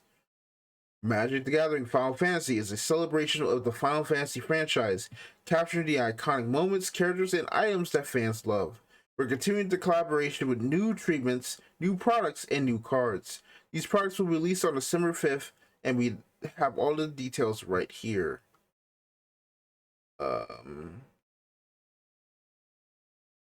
Curious about the goodies you can expect to find a set? We've got the 4 most important things to know about the set right here. If you're looking to collect your favorite cards from Magic Gathering, you've come to the right place. Set released June 13th. A whole bunch of stuff anybody who's just cares about. The story continues December 5th. The Final Fantasy franchise returns to Magic with new cards and new products. You'll find some of your favorite cards from the original release with new treatments and new to Magic cards that capture iconic moments from the franchise. On December 5th, we're releasing multiple scene boxes, the Chocobo Bundle, and the Magic the Gathering Final Fantasy VII Commander Deck, Game Edition. Here's what you can find in each of those products. And a whole bunch of info about scene boxes, relive beloved moments from the 3 Final Fantasy games with these Magic Gathering Final Fantasy scene boxes. Each scene box includes 6 new to Magic cards that recreate a scene from one of the Final Fantasy games. Check out these scenes from the original Final Fantasy VIII, and Final Fantasy 15, which include 3 play boosters, 6 traditional foil borderless scene cards, and you can see them in the card image gallery. You get to see Garland at the Chaos Shrine, Children of Fate, and Camp Comrades. Which, okay. There's a Chocobo Bundle, which shows Chocobos, and then the Final Fantasy VII Commander Deck Game Edition.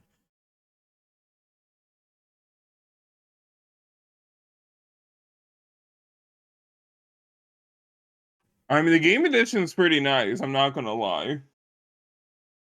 I'm kidding. It's just a deck and a copy of the game. Oh wait, it actually comes with like the original 7? A copy of the original 5. Yes. That's actually generally cool. Like, obviously, you can just buy Final Fantasy 7 for like $3, but it's still like pretty cool to have that be an option. Right. Like, we need more ways to download the original Final Fantasy VII, even if everyone already for free at this point. There needs to be more ways to get it.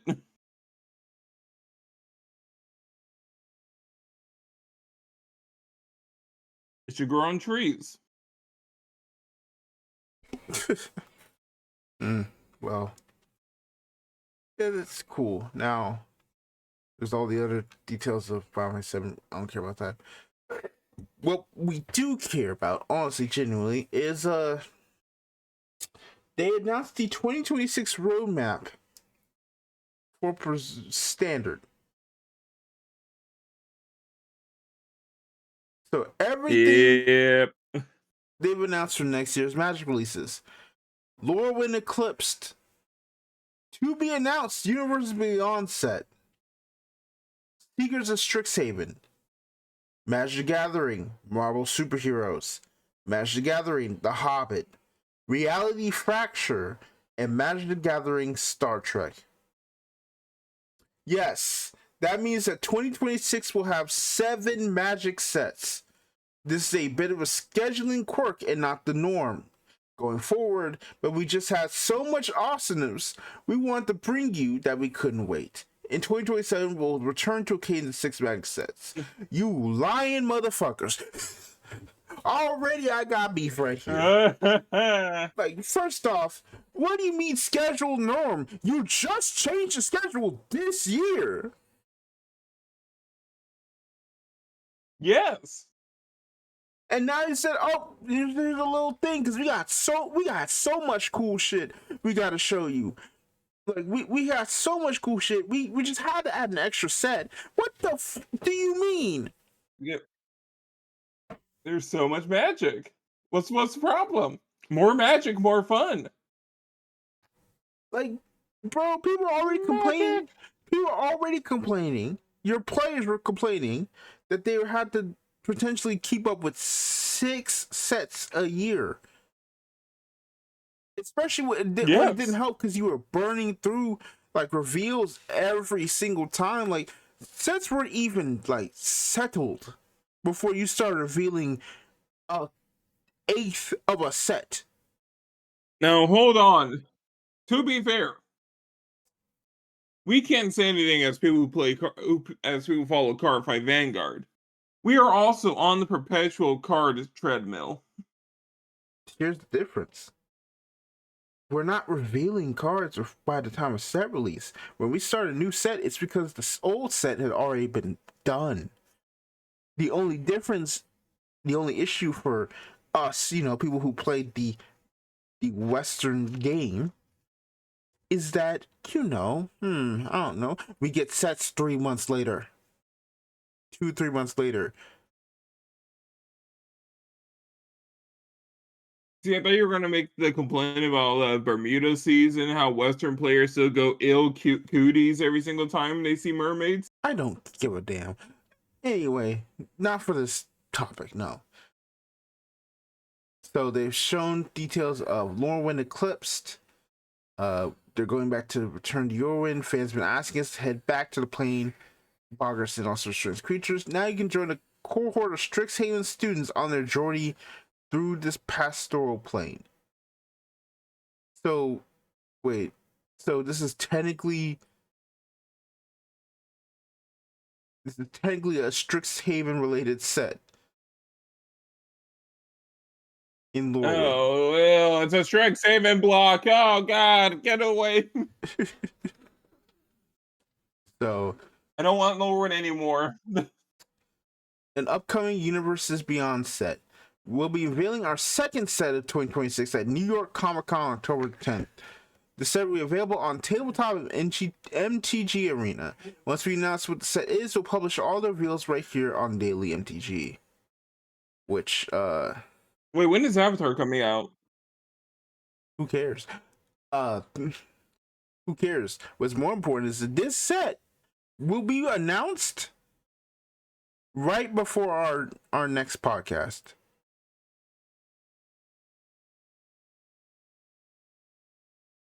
Okay, November's Avatar. All right. Yeah. Cool. So the announcement will be on our next podcast. Congratulations. So speaking of Strixhaven, Secrets of Strixhaven, class is back in session with Secrets of Strixhaven. We're returning to Akavios and the greatest school in the multiverse, Strixhaven University. Our adventure-hungry cohort from Lorwyn Eclipse is hitting the books for a new academic venture. This time, we'll be taking a closer look at off-campus life as these brave students explore what lies beyond the walls of their college. So I renounce Strixhaven. Anyone like the first Strixhaven set? Say that what? Did anyone like the first Strixhaven set? I don't know.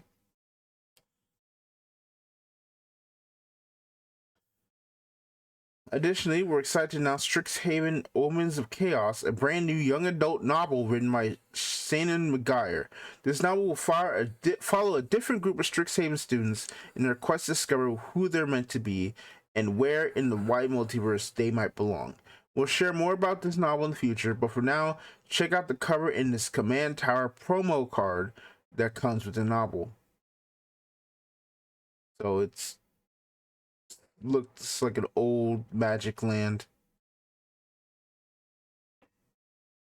It's a nice command tower. Yes. Time to go read. Marvel Superheroes, June 2026. Calling all Marvel fans again. We're summoning Earth Mighty's heroes and beyond for Magic the Gathering Marvel Superheroes, the next set in our collaboration with Marvel. This massive set draws upon characters from across the Marvel Universe, ranging from famous superhero teams to villains bent on world domination.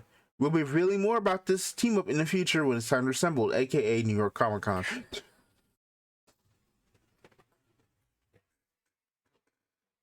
I'm just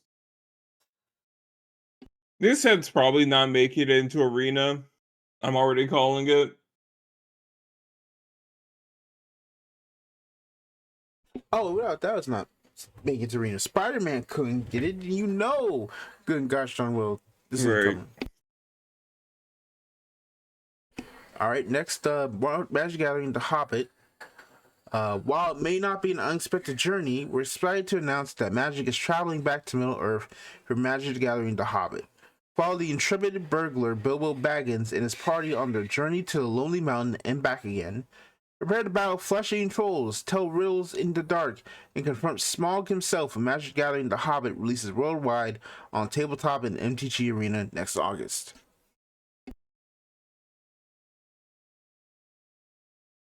Neat.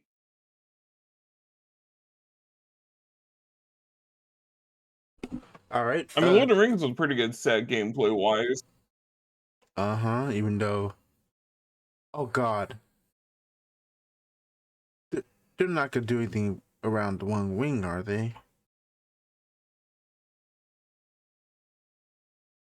Please don't. I just realized that. Hmm?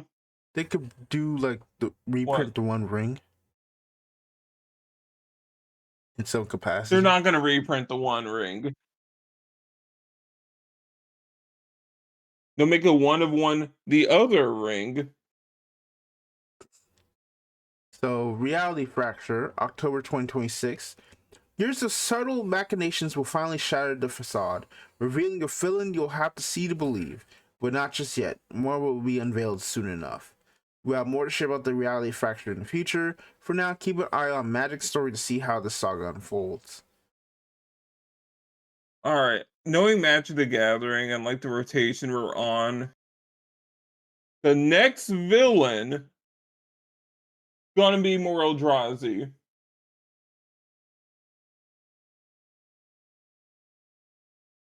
It's a cycle. Is is Bolas, Phyrexia, Eldrazi, Bolas,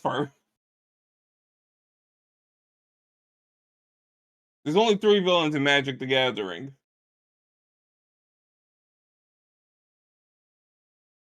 What if it's an Eldrazi version of Bolas?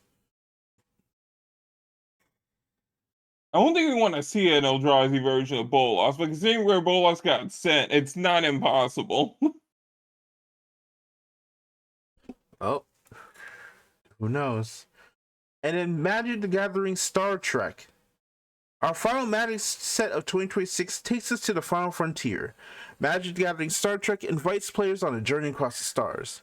This set will be warping into your hands on November 2026, featuring characters, stories, and of course, spaceships from the entire franchise.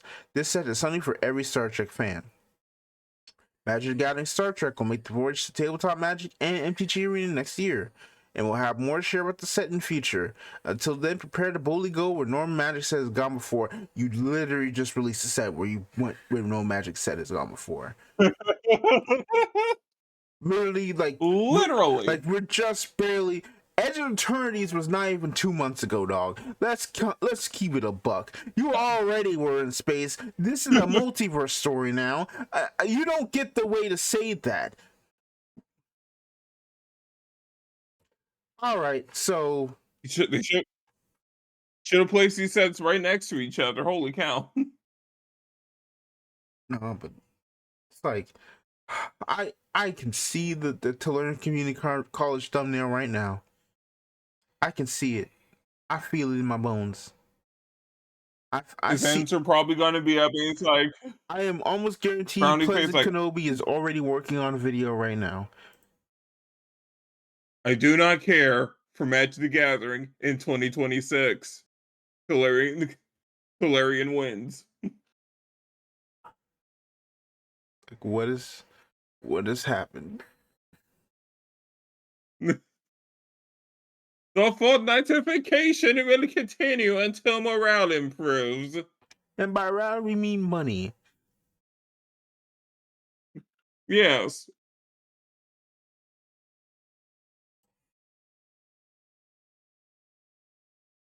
Like, sorry. Yeah. More crossovers. More. Speaking of, they also announced the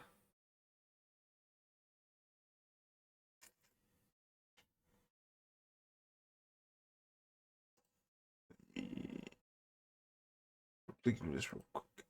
Don't tell me we have to talk about these, don't we? Yes, we do. They've announced more secret layers, All right. including The Office, Dwight's Destiny. Yeah, everybody's right. Like I think I don't know how much you can really go past this point and just not say, yeah, everyone's right. Magic the Gathering has turned into a Fortnite-ification of one of the first card games.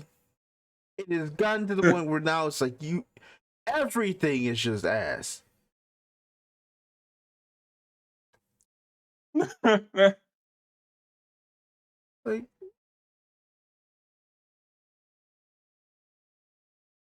Like obviously these are reprints. What are we doing here? But like, what are we doing? We're making an Office set. We're making a set of The Office. Like, really? It's just white too. That's the funniest part about it. Yeah. Like it's funny, but at the same time, it's like, are we really just like, come on? We've lost the plot is no longer here.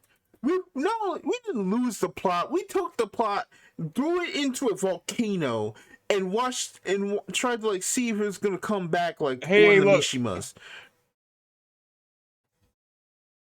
At least the Jaws cards are neat, right? I'm trying to cope here, man. Like, I don't know what you say anymore.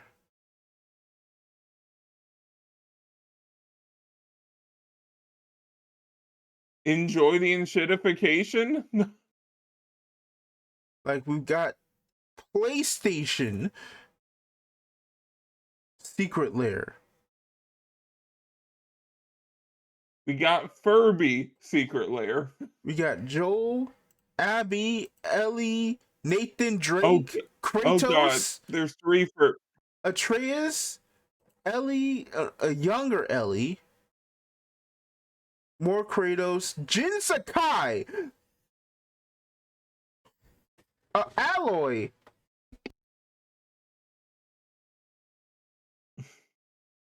These are unique cards too. Yes, which the other question is, oh, these are unique cards. How did these work with? Are these can't be standard legal, right? I assume not. They're not standard legal, but they will ruin your commander pod. But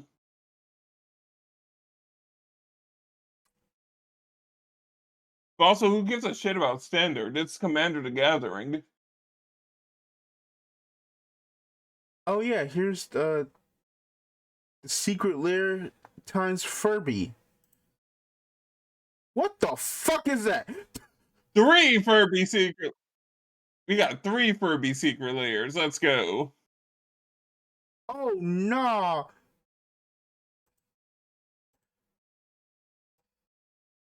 This is someone needs to go. Let's go, Furby.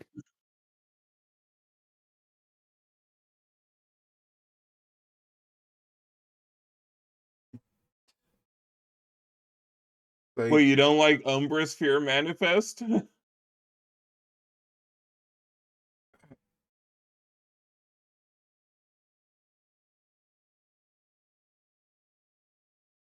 Okay, you know what? I can.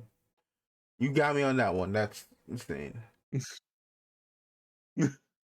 All right, but it's like it like I think I thought someone in Discord said it best. It's like this is what people think Vanguard is doing right now. It's like, no, we're not replacing sets in the timeline of releases just to make whole collab sets. Well, we don't know what's happening with Monster Strike. Monster Strike. Well, we didn't get to Monster Strike. I completely forgot I closed the tab because my stuff's not working, so I need to fix that up. We'll get to that in a second. I guess we'll leave Vanguard for last real quick because I need to go back in and take care of that. Yeah. But like, this is more of what people say is going on. It's like Vanguard has its own lore, still has its own characters, still has the anime, it's still running, still has multiple manga that are independently like part of the world of the lore of Cray. Yep. Like, when they literally it didn't Vanguard players just love to exaggerate. Meanwhile, it didn't even take Magic. It didn't take Hasbro a grand total of 1 year to just say we will now have more Universes Beyond sets than proper in-universe sets. It didn't take them a year. They're talking about it's just a little thing. No, you just made this thing. What are you talking about? It's just a little thing. You lying demons. So just a little extra crossover. What's supposed to matter? It's one extra set a year. Not every month yet. It's just disgusting. It's like there's so many reasons against this, and it's like they're just gonna keep doing it because Hasbro needs more money because they don't want to put any money into actually upping their other like franchises. Look, you're saying all of this, and then you're gonna buy at least a case for like Secret Lair Power Ranger. I mean, no, just the Power Ranger set. You're gonna buy an entire case of it. It's TMNT.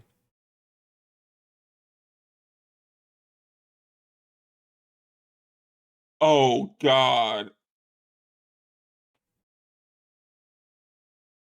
Oh no, it is TMNT. Oh jeez, you. Oh no.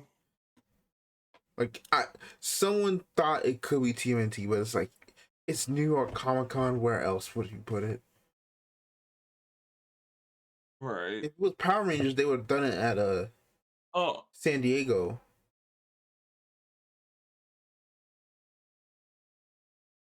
Please say not be a TMNT set.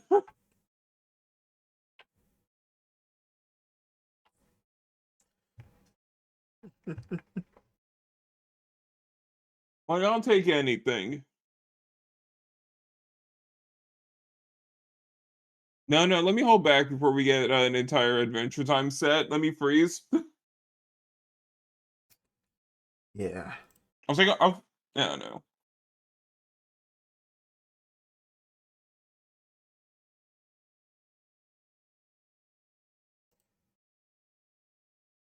At least it's not a secret. At least it's not an entire Star Wars set. Yet. For now. That's coming 2027, isn't it? Oh yeah. More likely. We get one space set a year from now on. Who knows? All right. Next up, Yu-Gi-Oh! TCG Genesis. A brand new way to play the Yu-Gi-Oh! Trading card game. So read more here. Let's go.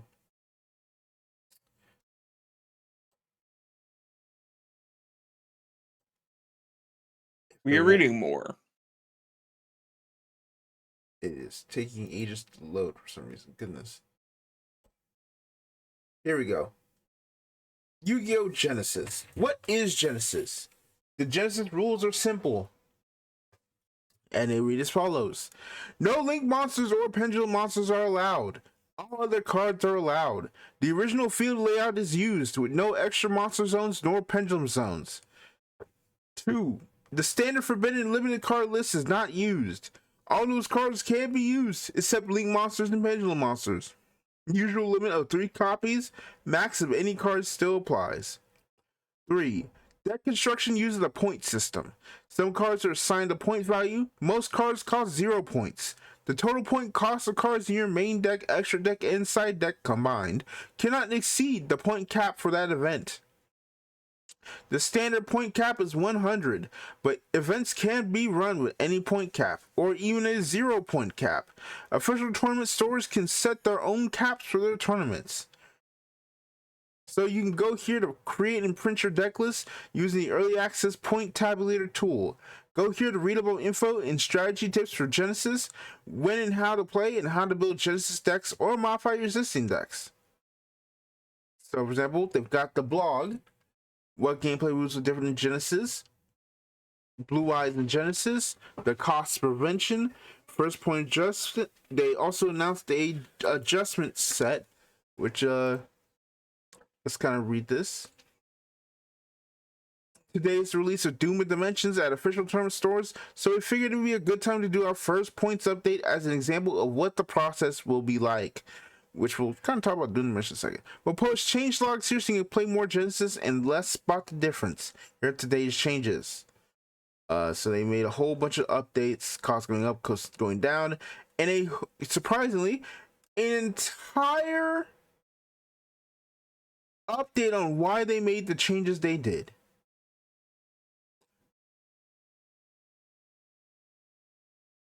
And here's the full list. You got cards like a Bestseller at 100, a Morphage Pain, the whole thing, like Artifact Scythe, Protoss, Escados, like pretty much like just a whole bunch of cards on this list. They said most cards are 0. These are like the ones that are like, yeah, these are like insanely powerful cards that could be like changed or might have more power than they should in like a format like this, and kind of see how they go.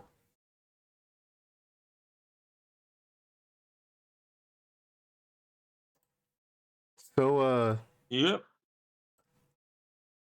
they did it. They created a new format specifically to ban links and pendulums, and then to basically change. They made a whole new Yu-Gi-Oh! Finally, format. I don't have to hear about brains. Yes, you do.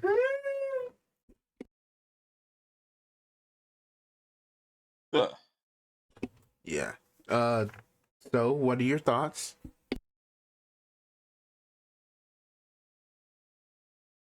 Oh my god, finally Yugioh is fixed. Oh my god, Edison is finally dead. We can no longer. This kills the Time Wizard discussion. Holy cow, we're free. I don't think it kills. This format looks great. I don't think it kills the Time Wizard discussion, but it definitely is like, yeah, congratulations. There's now a new way to actually play the game. I mean, and not feel. all right, kills is probably the wrong term. Although I'm sure if you listen to E3 Yu-Gi-Oh complain about like, oh, you were named to take out the SEO and rank higher than my Genesis tournament that was announced the same day as this. Thanks, Konami.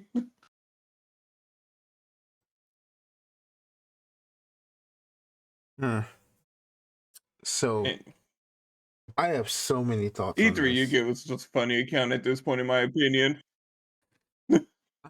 I have so many thoughts on this whole thing. Firstly, getting rid of links and pendulums. I think it's what Yu-Gi-Oh is needed.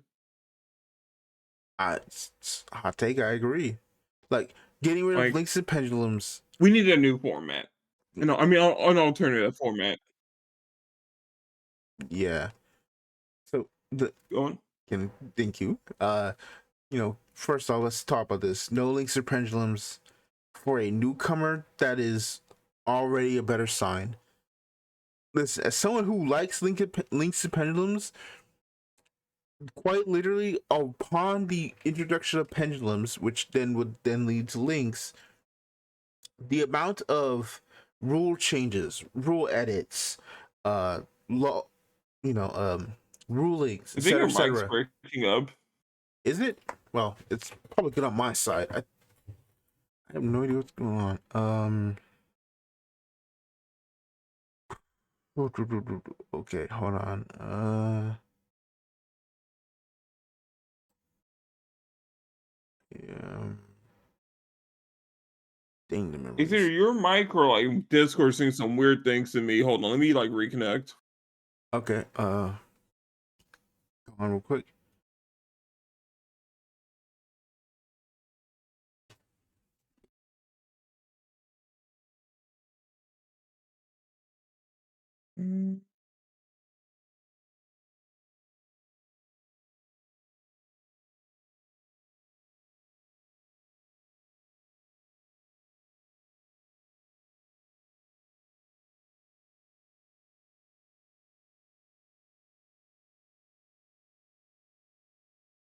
Well, so far at the very least I have like my segment's gonna keep things going on, so that's fine.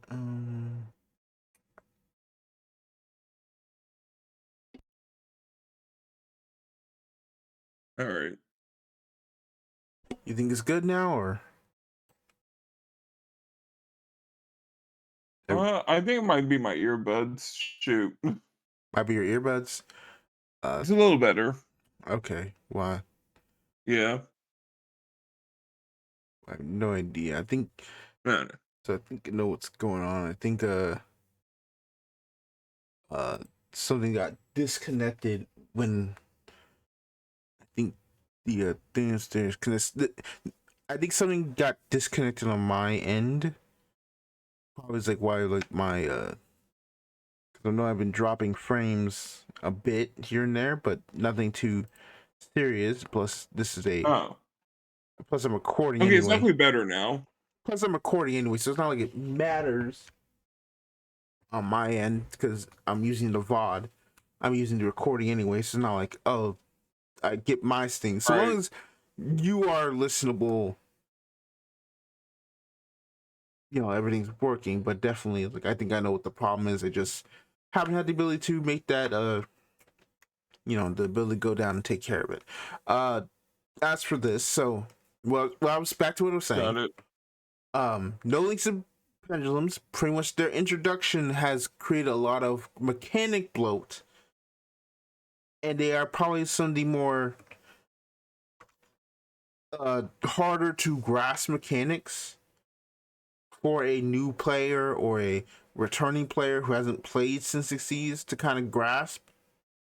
So getting rid of them in this format makes it much more like it's easier for new players to get into. You don't have to worry about how cards interact with the mechanics of Pendulum.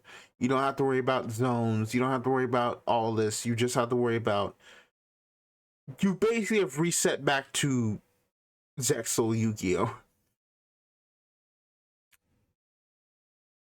Yep. Now, is that sad for like players who were playing pendulum decks, or like were started during Arc 5 and Vrains, right?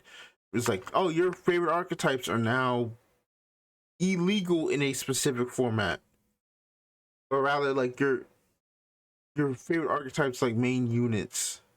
Pretty much like if you're not playing math, unless you're playing math mech, any Cyberse deck is pretty much hoed.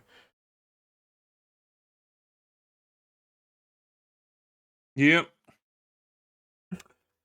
I mean, And I get it. Like, you kind of have to ban like links and pendulums and something like this. mm-hmm.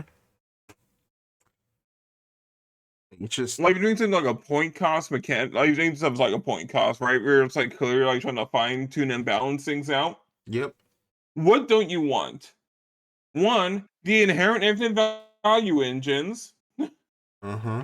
And 2, Cold Fusion.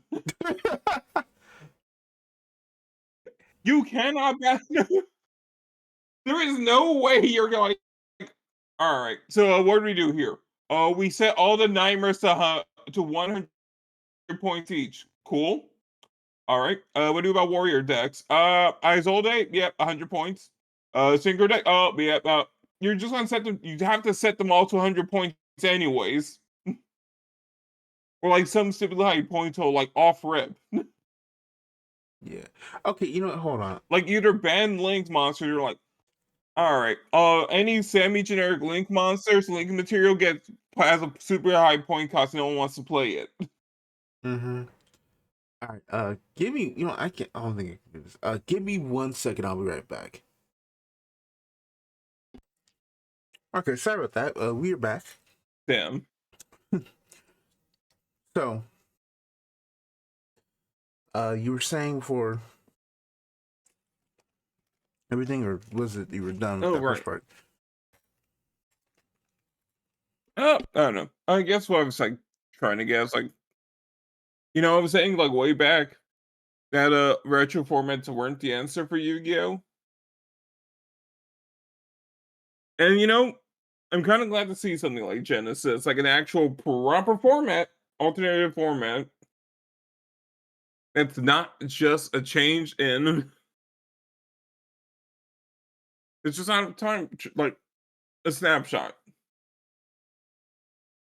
So it's allowed to grow, allowed to get new cards, designed in a way that also, brings people in and makes it a lot more teachable. This is what we kind of needed for like a decade. So, I want to point that out. You said one important thing. New cards. Like, this format, I don't think some people already talked about. This format allows you to actually play cards that are released in this like year. Yeah, that's the important part. Meaning, like, product can. Like, I think of this. I'm like, this obviously relies on the format being, well supported and eventually, well adjusted. But this is, I need to put it like, they somehow found the mid core. Yeah. Based on, they somehow found it. Okay, I think Paul gets like 5 cents every time someone says the word mid-core.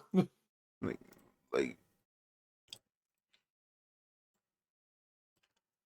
so, let me say what this means. So, for one, again, we were talking about like how like, oh, this means that mechanic bloat, like pendulum and links are off the table. Meaning it's easier for people to kind of get into.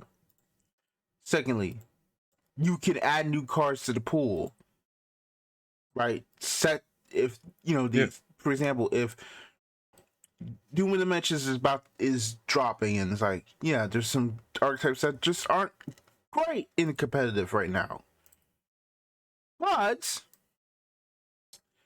could be strong in Genesis format. Because they have, they would have access to more tools. They would have a low power format. They would have lower power format would be perfect for them, right? This is the low power format people were kind of saying we kind of need for these cards that release, but there's no way to play them. Right, and the important part is it's a lower power format without taking stuff away. I mean, besides pendulums and links. Yeah.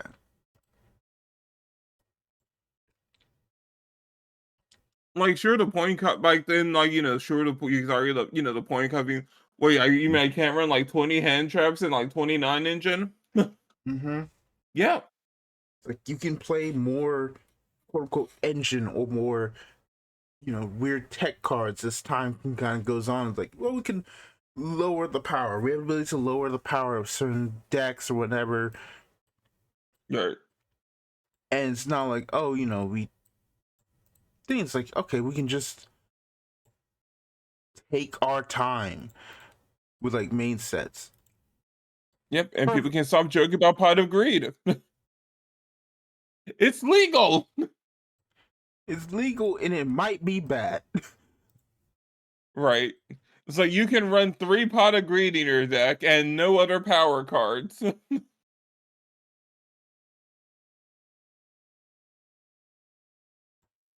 Generally interesting idea, and it's really cool. And I was driving home and I thought about this idea, but I want to kind of wait a second before I get to it.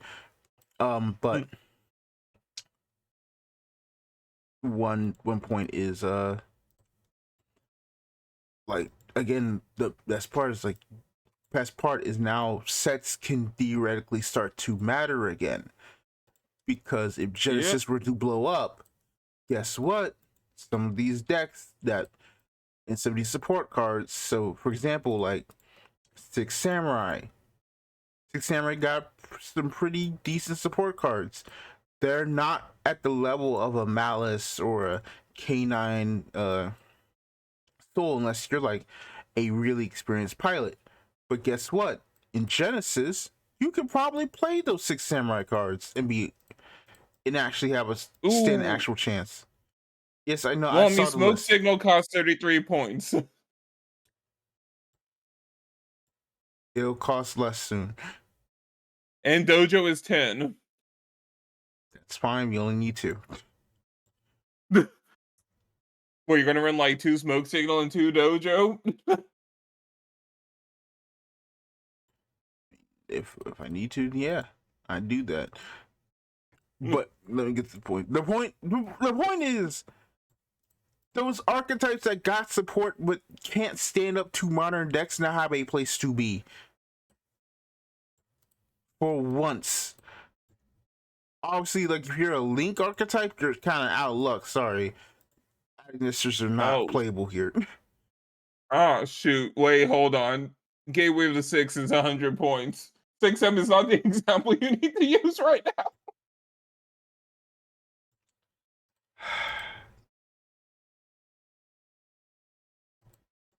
Also, the extra Xian's Synchro ones are 10 a pop.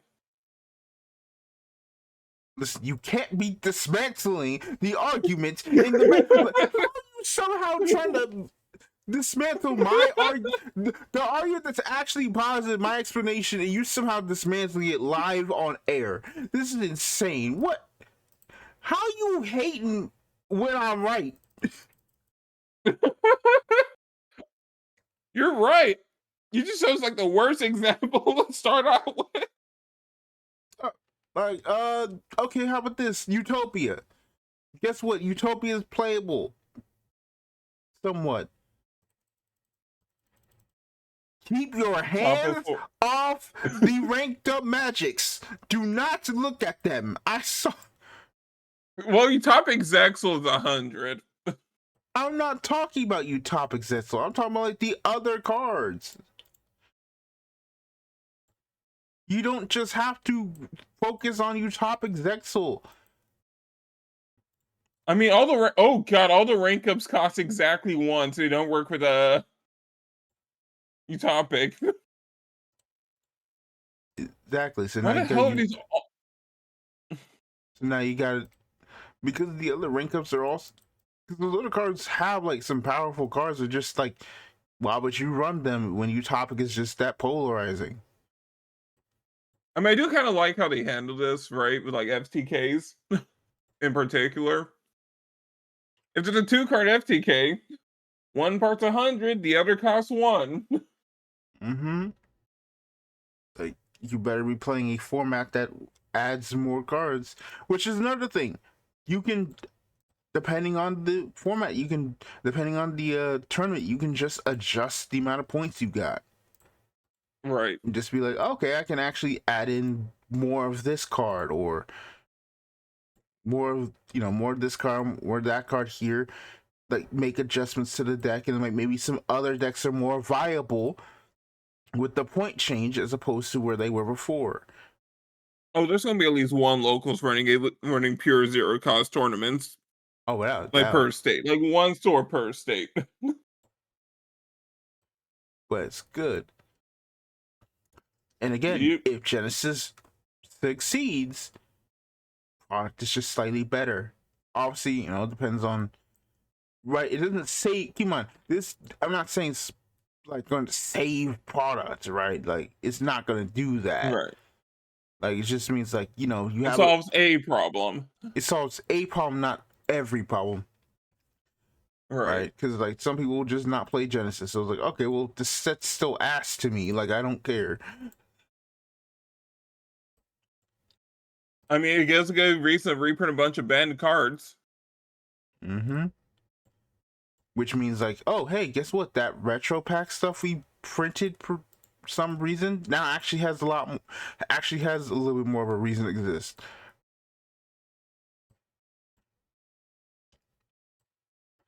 It's like, okay, it's like you cook something genuinely interesting for this game, and it's like, okay, it's great. It's great. Obviously, like it's so early, and it's obviously a format that's meant to adapt with times. But Yeah, they're updating like what, every 4 to 6 weeks? yeah, if assuming they need to, which you Right. know, considering this community's full of people whose mamas took Tylenol, uh, yeah, we're gonna see some crazy stuff even after adjustments. It's like, this is 25 years of a card game still trying to be distilled Right. into a balance. I mean, they finally arrived at last turn, so you know, clearly someone here cares. Yeah, that's another thing. Like the amount of like care in how they're just like actually, you know, like making the game work too. It's like, yay! Holy Jesus, did they cow! hit every single Dark World? What the? All right.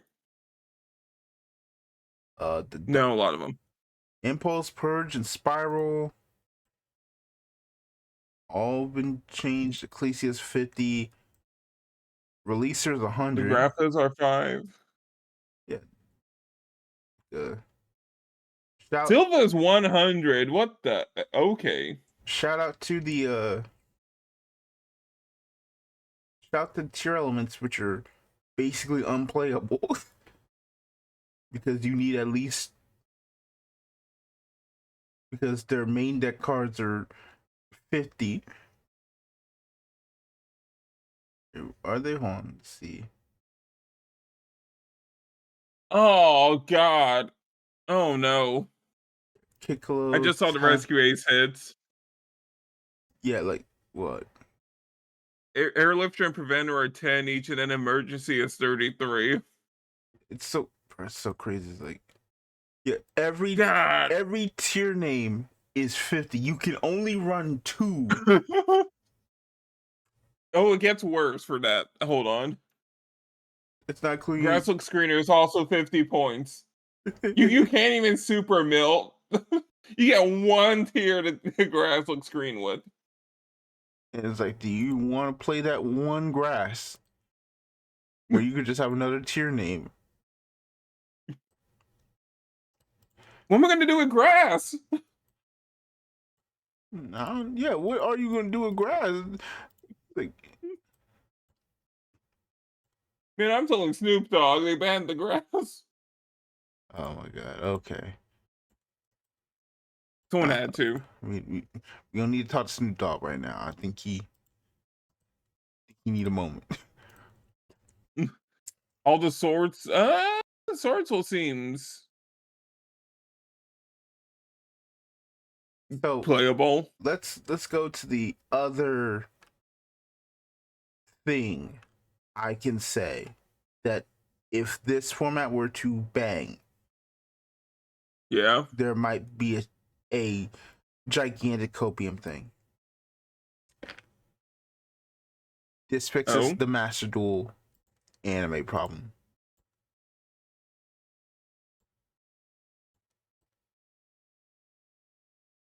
Because one that No. kinda, well, let's kinda. here's the copium part, right? Every interview I've read about post Brains Yu-Gi-Oh, or like Brains Yu-Gi-Oh, is it got hard to make duels because everything was so weirdly interactive. It's hard to really figure out. Again, you've cut the barrier of entry. You don't need to make new summon mechanics anymore. You can just update your old mechanics, just play it in Genesis format, and bam, you at least have a concept for an anime where it's like, yeah, we can just do that. And just Oh man, I can't wait for like after the first arc, the main character Zechs monster gets a 5-point increase and he crashes out and turns evil for like 3 episodes.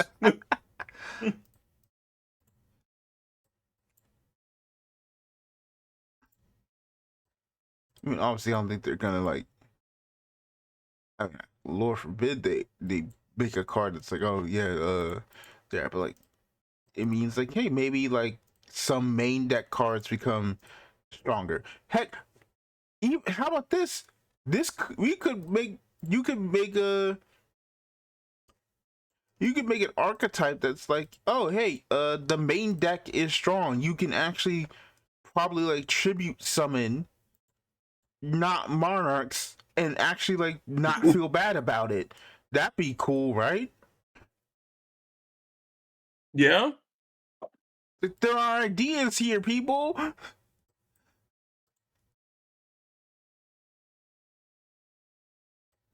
I'm just like, there's ideas here, and I'm like, dang, if they were to actually like take this and be like, yeah, we can make an anime out of this in some way, just by having the fact that the format's there, we can create new anime characters. We have less complexity to kind of play around with. It's just make anime See, I don't cards. mean to see, I don't mean to rain on your parade mid speech for a second time in one segment. Gotta remember, this does not exist in Japan. Yet it can.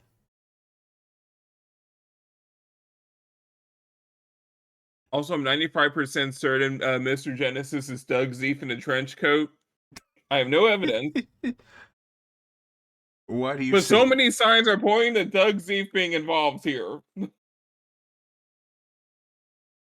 Why? Because No one, why? Because the symbol no for one, Genesis is a wheel. yeah.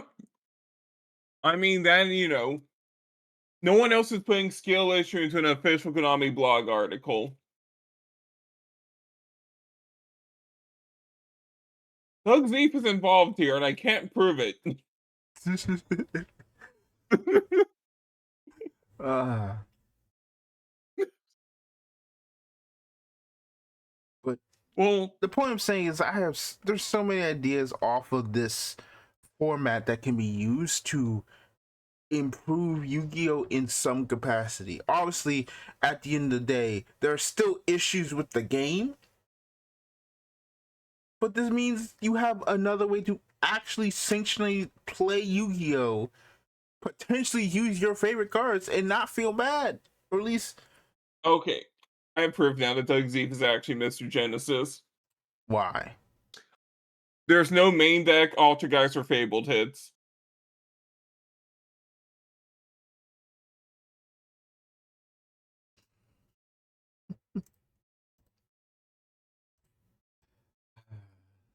Well, to be fair, main deck Ultra guys kind of suck. And Fable You is a still have bad. their, you still, And you still have Fable, their full trap lineup. yeah, but like, you're not dealing damage. You don't know. You don't have nothing to go into. Yeah. Someone's gonna find something. Okay, I went to Reddit to. I mean, I went to Twitch to pull back up a channel. Uh,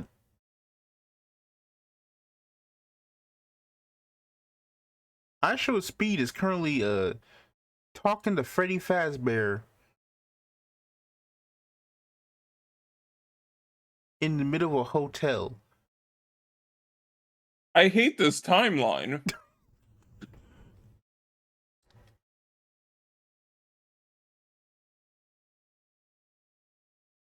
Okay, it's kind of funny that all the barrier statues are exactly 60 points.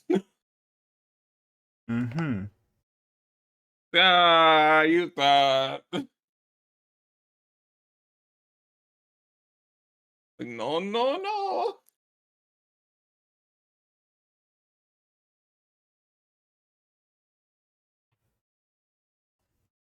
Like, it's neat all around. Now he's fighting with the... Okay. Focus!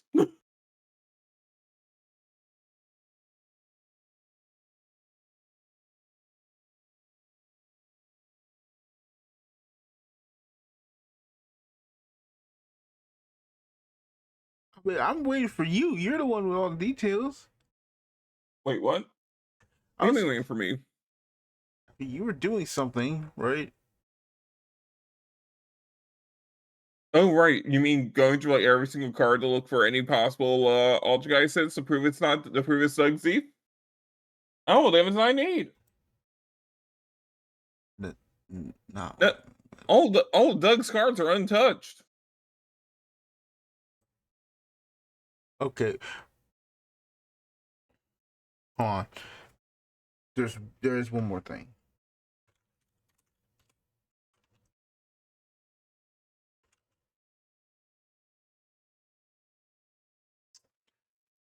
Yeah, it's DZ's. Huh? It's Doug. Don What do you Draxler. find? Don Draxler's only 20. Yeah, all right, Doug.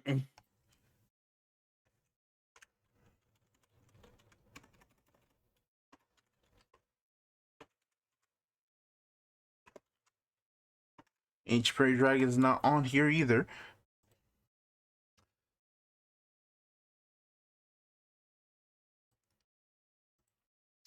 Can't believe it, dog.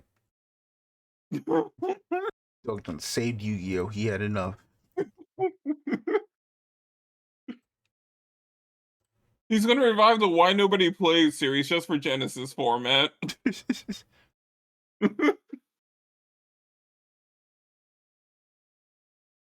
He did all this for Why Nobody Plays the Ancient God cards in the Genesis format. Egyptian God cards. Like, alright. Alright, well, overall, Genesis is pretty cool. Yep. Can't wait for the first like big YCS to see what comes out of the format. That was the wrong thing. Yep. Alright, alright, it's time to take the positivity and go where we're going. Yay. So, this 2 days ago, the Bushiroad strategy presentation happened. So we have news about everything. First off, White Schwartz announced Idolmaster Million Live Premium Booster, along with a Uma Musume Cinderella Gray Booster. Yay. Summer Pockets gets the booster, alongside Anemoi. And the annual game is releasing on January 30th, which I think it's the first time I've ever heard of this. I'm assuming it's a visual novel. I assume so too. Rascal Does Not Dream of Santa Claus booster, March 27th. Along with Bang Dream Mugen Dai Mew type. Who the Oh my god. Okay. I'm Who are you people? Gundam. Virtual Girl Swords End. Oh, at World's End. Extra booster March 6th. And Mugen Dai Mew type can be mixed with Virtual Girl at World's End. That only raises more questions.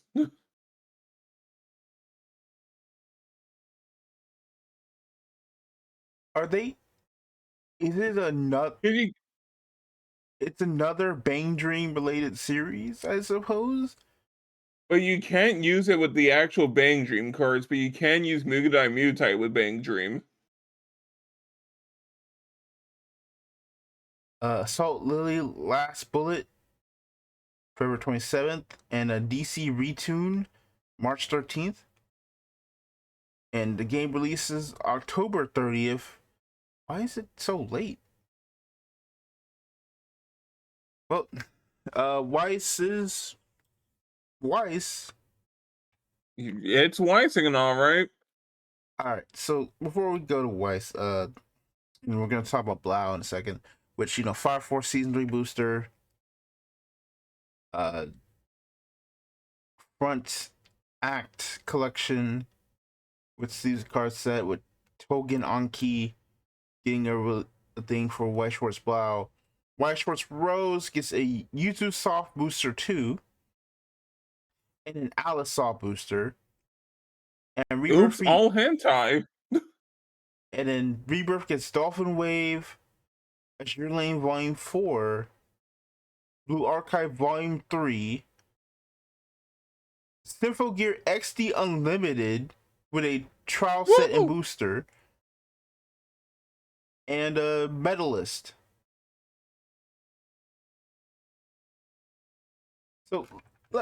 So here's my thing. I'm just kind of coming to the realization of, holy cow! I don't think they've had a big series for at least a year. For a Rebirth or for Weiss? For the Weiss games, basically. I don't know. I feel like Alisoft's gonna be pretty big for Rose. Okay, let me. Okay, maybe more on this for regular Weiss. There we go. For regular Weiss, because Blau and Rose, well, see, in my opinion, I don't think Rose should exist. And there was Rose has a place, all right. I did see this video about how Rose has been handled so far in the past year, and it's like, oh my god, they have mishandled this game. At least mishandled parts of it. Oh. Why is the for example, why is the game where most of the series are either eroge or, I can't believe it's not hentai, taking place in the middle of people's work days? No one can play the game if they can't play the game. They in the middle of work. It feels like a game designed for a hypothetical card shop bar, where a bunch of well-dressed businesses all show up and bring out their wives, their rose decks out of briefcases, crack open a box of cigarettes, and just start playing some cards. Yeah, I suppose so. Yeah. But I don't know. It's I'm just realizing, man, with the Build a Vibe Bright being on the market, and now Union Arena being around for over, it's coming off its 2.5, I think, 3.5, 2.5, 3-year anniversary soon. A lot of the, I don't think they'll have access to any more Bandai IPs for a while, at least not that I think of. Right. And Aniplex is well, we can just do our own game, and it did so well, we killed the game was based off of. Do you have any chart data for where well enough? Build a Vibe Bright. Well enough. Because I remember when speaking of which, did a what's his name ever do a write-up for the quarter or the year of the card games? Ikeda? Yeah. Because I just realized no, everyone's wait, what happened to that? Sure, let me see. The last time I remember that happened, it was oh yeah, Build a Vibe was still, that was a year ago. Build a Vibe was in the top 10 Granted, the market has drastically changed since then, but it's still like it was in the top 10. So they must have been doing something right at that point. Let's see.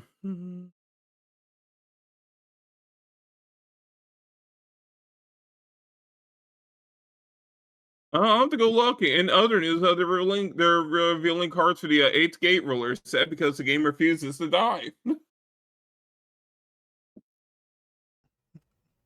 There's your bi-yearly update on, is Gate Ruler dead yet?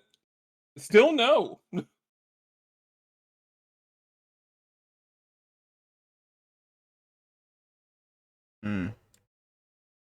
Yep, trying to.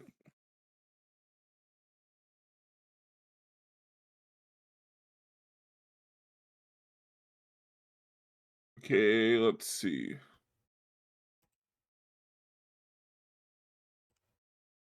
I finally found Ikeda's Twitter account.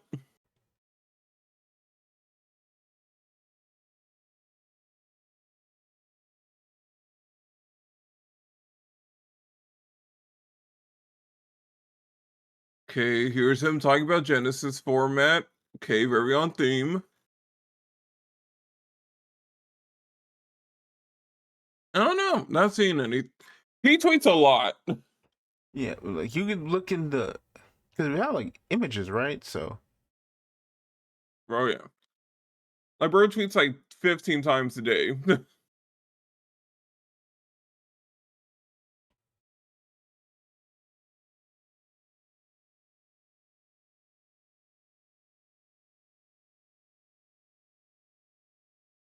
Yeah, I'm not seeing any. I guess he stopped doing them? Huh.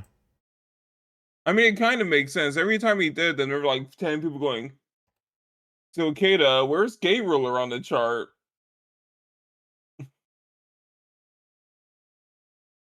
I'd shut up too after that one.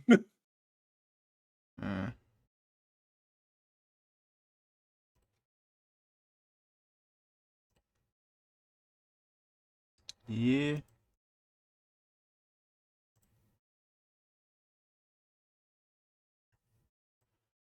All right. Well.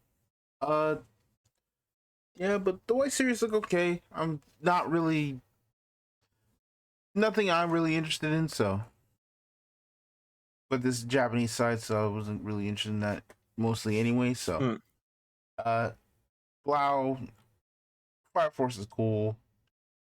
This Rebirth still being around is nothing short of amazing. We need a Y Sports green. Focus on No. stuff like Korokoro series and for the younger demographic to replace Buddy Fight. Weiss green. No. And plus, we kind of already have that. Quintuplets Set 5 releases January 2026. That's it. Godzilla Booster Set 3 releases January 10th, 2026. That's it. Yep, that's it. Chargers Ball JP, the 2-cost armor is banned because it basically created like a state of like you couldn't touch a literal card. So Yep. that's pretty much it. Everything else is like this is all new info. So Vanguard restriction list. Trig Moon is down to 1. And Sturgna and Charmnet are back to 4. Nothing else has changed. Yay, who cares? Deer Days 2, DLC October 16th. It will be Generation Dread Genesis. And it'll be part of Season Pass 2, which will include Set 7, Set 8, and the Festival Booster 2025.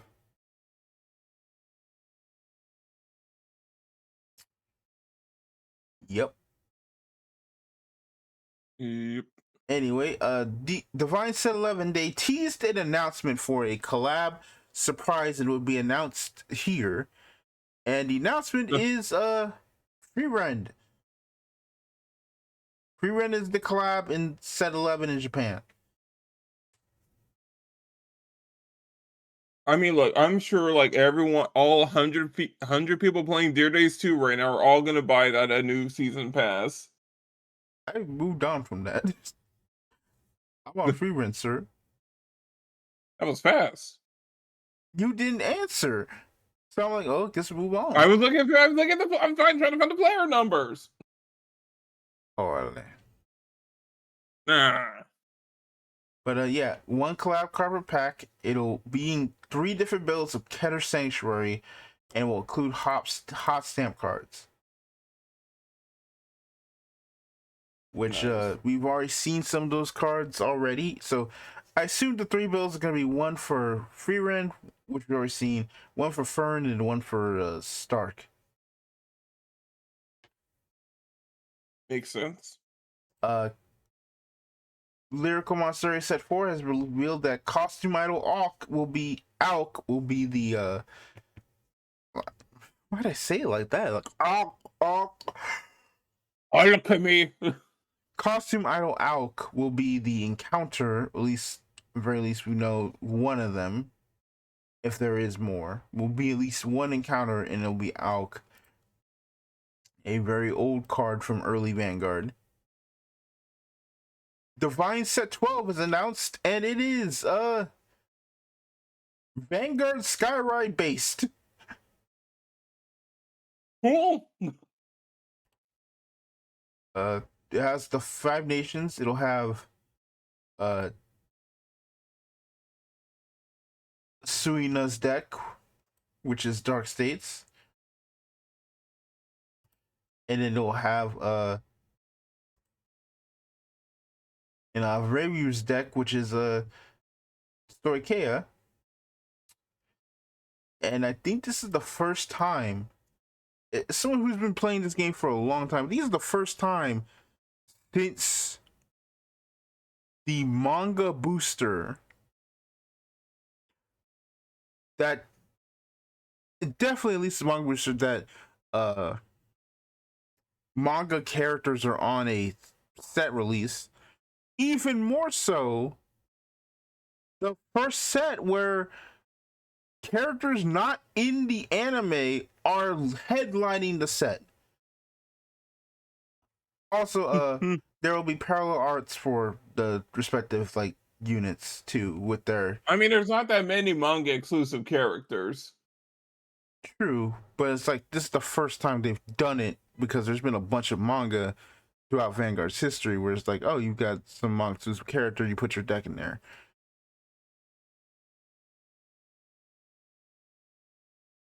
So it's like the fact that Skyride is in a state where it's like, yeah, no, we're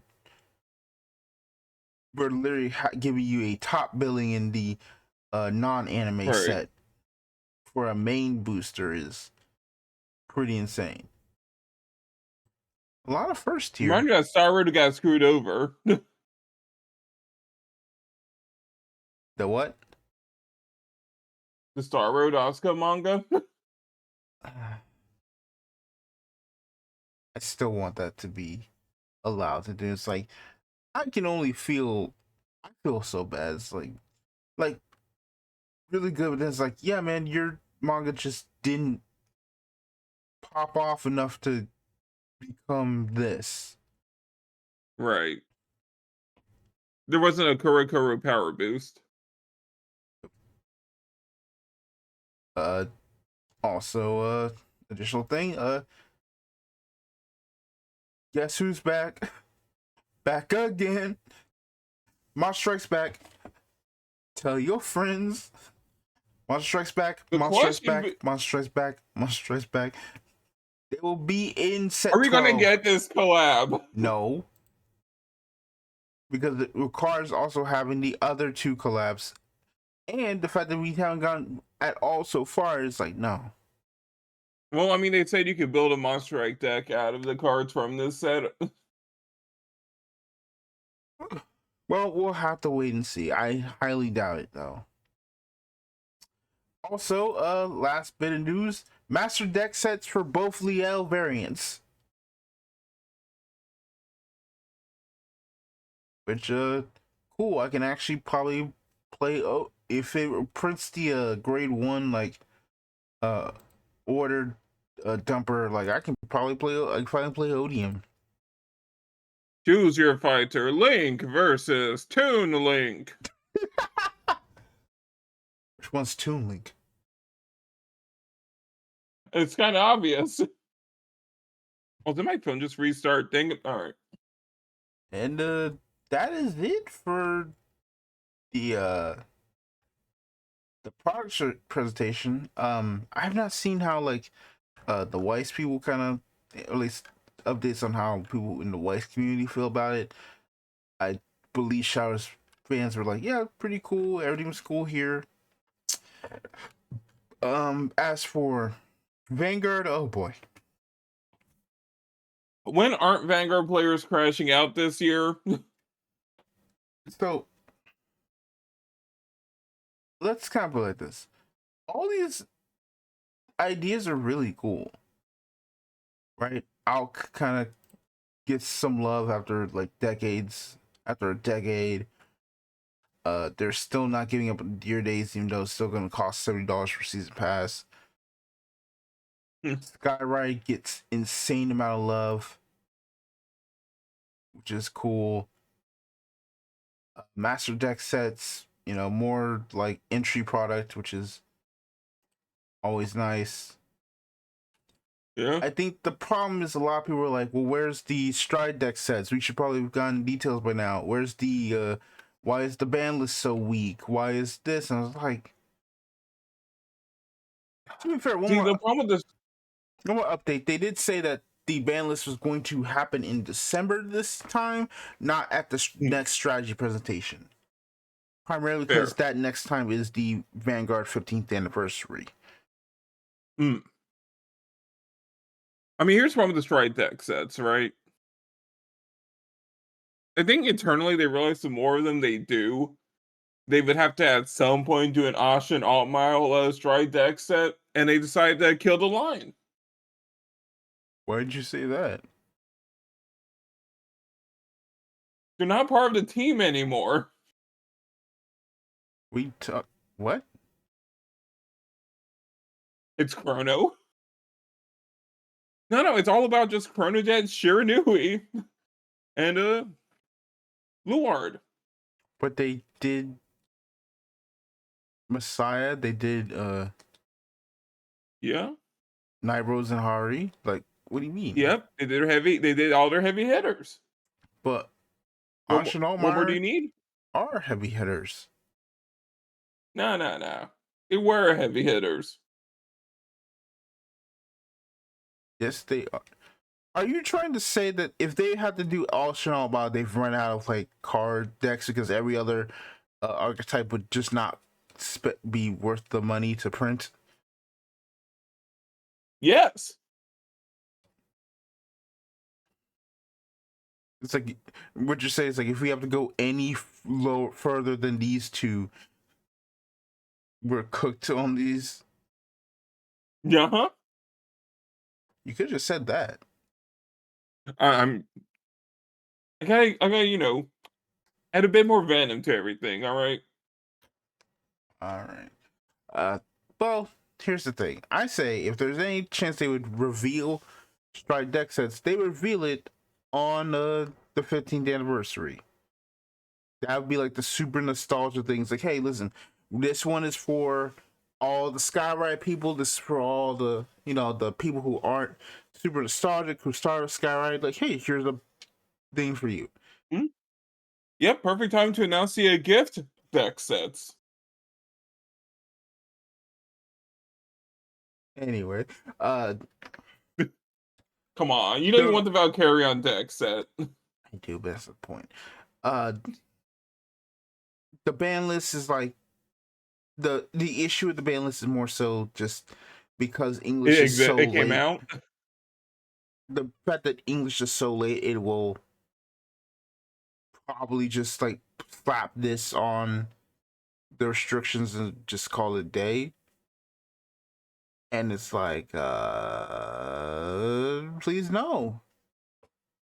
Like, why is Virgilia untouched? The answer is probably either it's too early or we want to actually sell what's ever in set 12 too. Mm-hmm. Also, probably questions like, what do you actually hit in Virgilia? Like, you can hit some cards, but like they're too close to each other in terms of release. It's like, I don't know about that.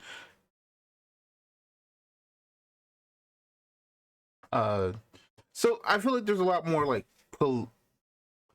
politicking in between this list. Now, granted, they did say December, so it means like, hey, you know what? If they really make the hit, they've moved it up from their usual time. Right. So we will have to wait and see there.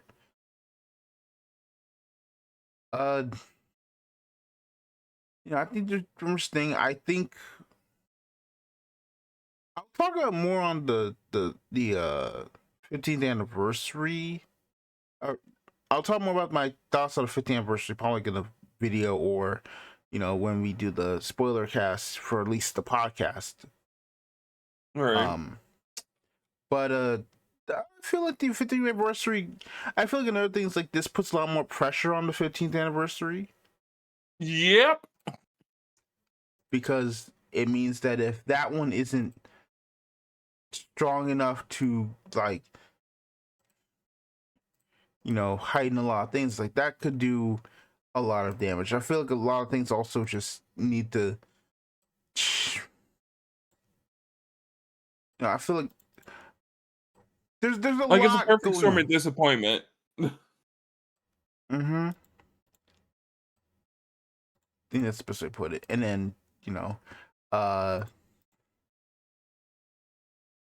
feel like the other issue is like a lot of people looking at the product. I feel like the issue is the English player base also is looking at, this product stream in some details as if like the Japanese, as like, I'm trying to figure out how I'm trying to say this. JP fan base has different sensibilities, and the product streams are geared towards them, and the Western fan base is kind of just like hoping for a me. Kinda.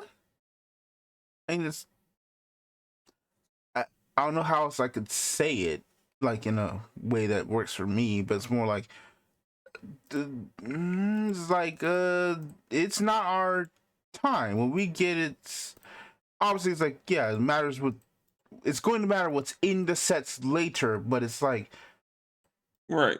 Any issues we have on a global side is an issue we have with global.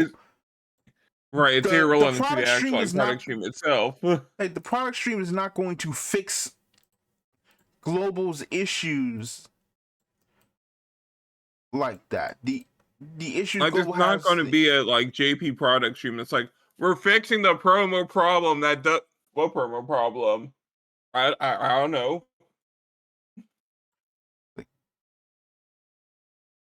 It's like, it's not to say that there isn't a promo problem. It's like the promo problem is mitigated by the fact that you can go to literally any card shop in your country. Like, at bare minimum, you can take a train 3 hours to go to a different card shop somewhere in your country and be like, hey, I came for like a day trip to farm for my promo. You don't have that. We just don't have that. So the point being made is that anything that's issue with Vanguard is an issue that's like, everyone's gonna deal with, but anything that's issue with global is an issue global has to deal with. We have to deal with that. Right. So I feel it, I understand, but at the same time it's like this product stream is not going to be, if you have any issues, it's not because of the product. It's not because of a ban list that might or may not change. It's because right now in the global side of things, you're not happy. Yep. You know, also, you know, some meta things, but it's like, again, who knows?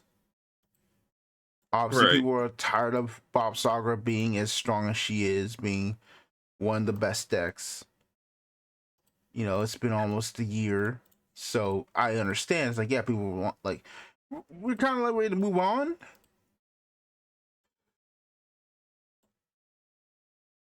The Kid Colossa Vanguard. You know, I completely understand. I did say, like, originally when I saw Bob Saga, I'm like, Bob Saga feels really overtuned as a card. Even before I put into account the restander, or like Industry realize plant deck, industry plant character. that's not what an industry plant is, sir. I know. It is like midnight, man. I'm tired. Ruka's the industry plant. Anyway, Oh. we'll get to it. We'll talk about it. Anyway, that is pretty much everything we got. Uh, anything else you got? Final thoughts? Not really. Okay. Well then, that is it. To reiterate what I said before, on the 10th, unless something changes in the schedule, we will have our Vanguard Divines Deluxe finale arc spoiler cast. We will talk about anything related to the past 2 seasons of the anime there. We will try and have a guest on the episode where we might go in the further depth of Divines in general up to this point. Any news that breaks past there, we'll talk about it when we get there. All right. You know, We will try to keep it civil. No, we won't. I mean, I think we'll be fine. Anything else? Once again, you know, you will hear some of these discussions be clipped up into small things for the channel itself. I'm gonna get this VOD like uploaded, like to edit and put on the channel later this morning. So be prepared for that. Anything else? You know, you can find our socials down below in the description box. We yeah, I don't think there's anything else to say. We will see you again on October 10th. Thank you so much for watching and listening to the Out of Pocket podcast. We will see y'all next time. Yep. See ya.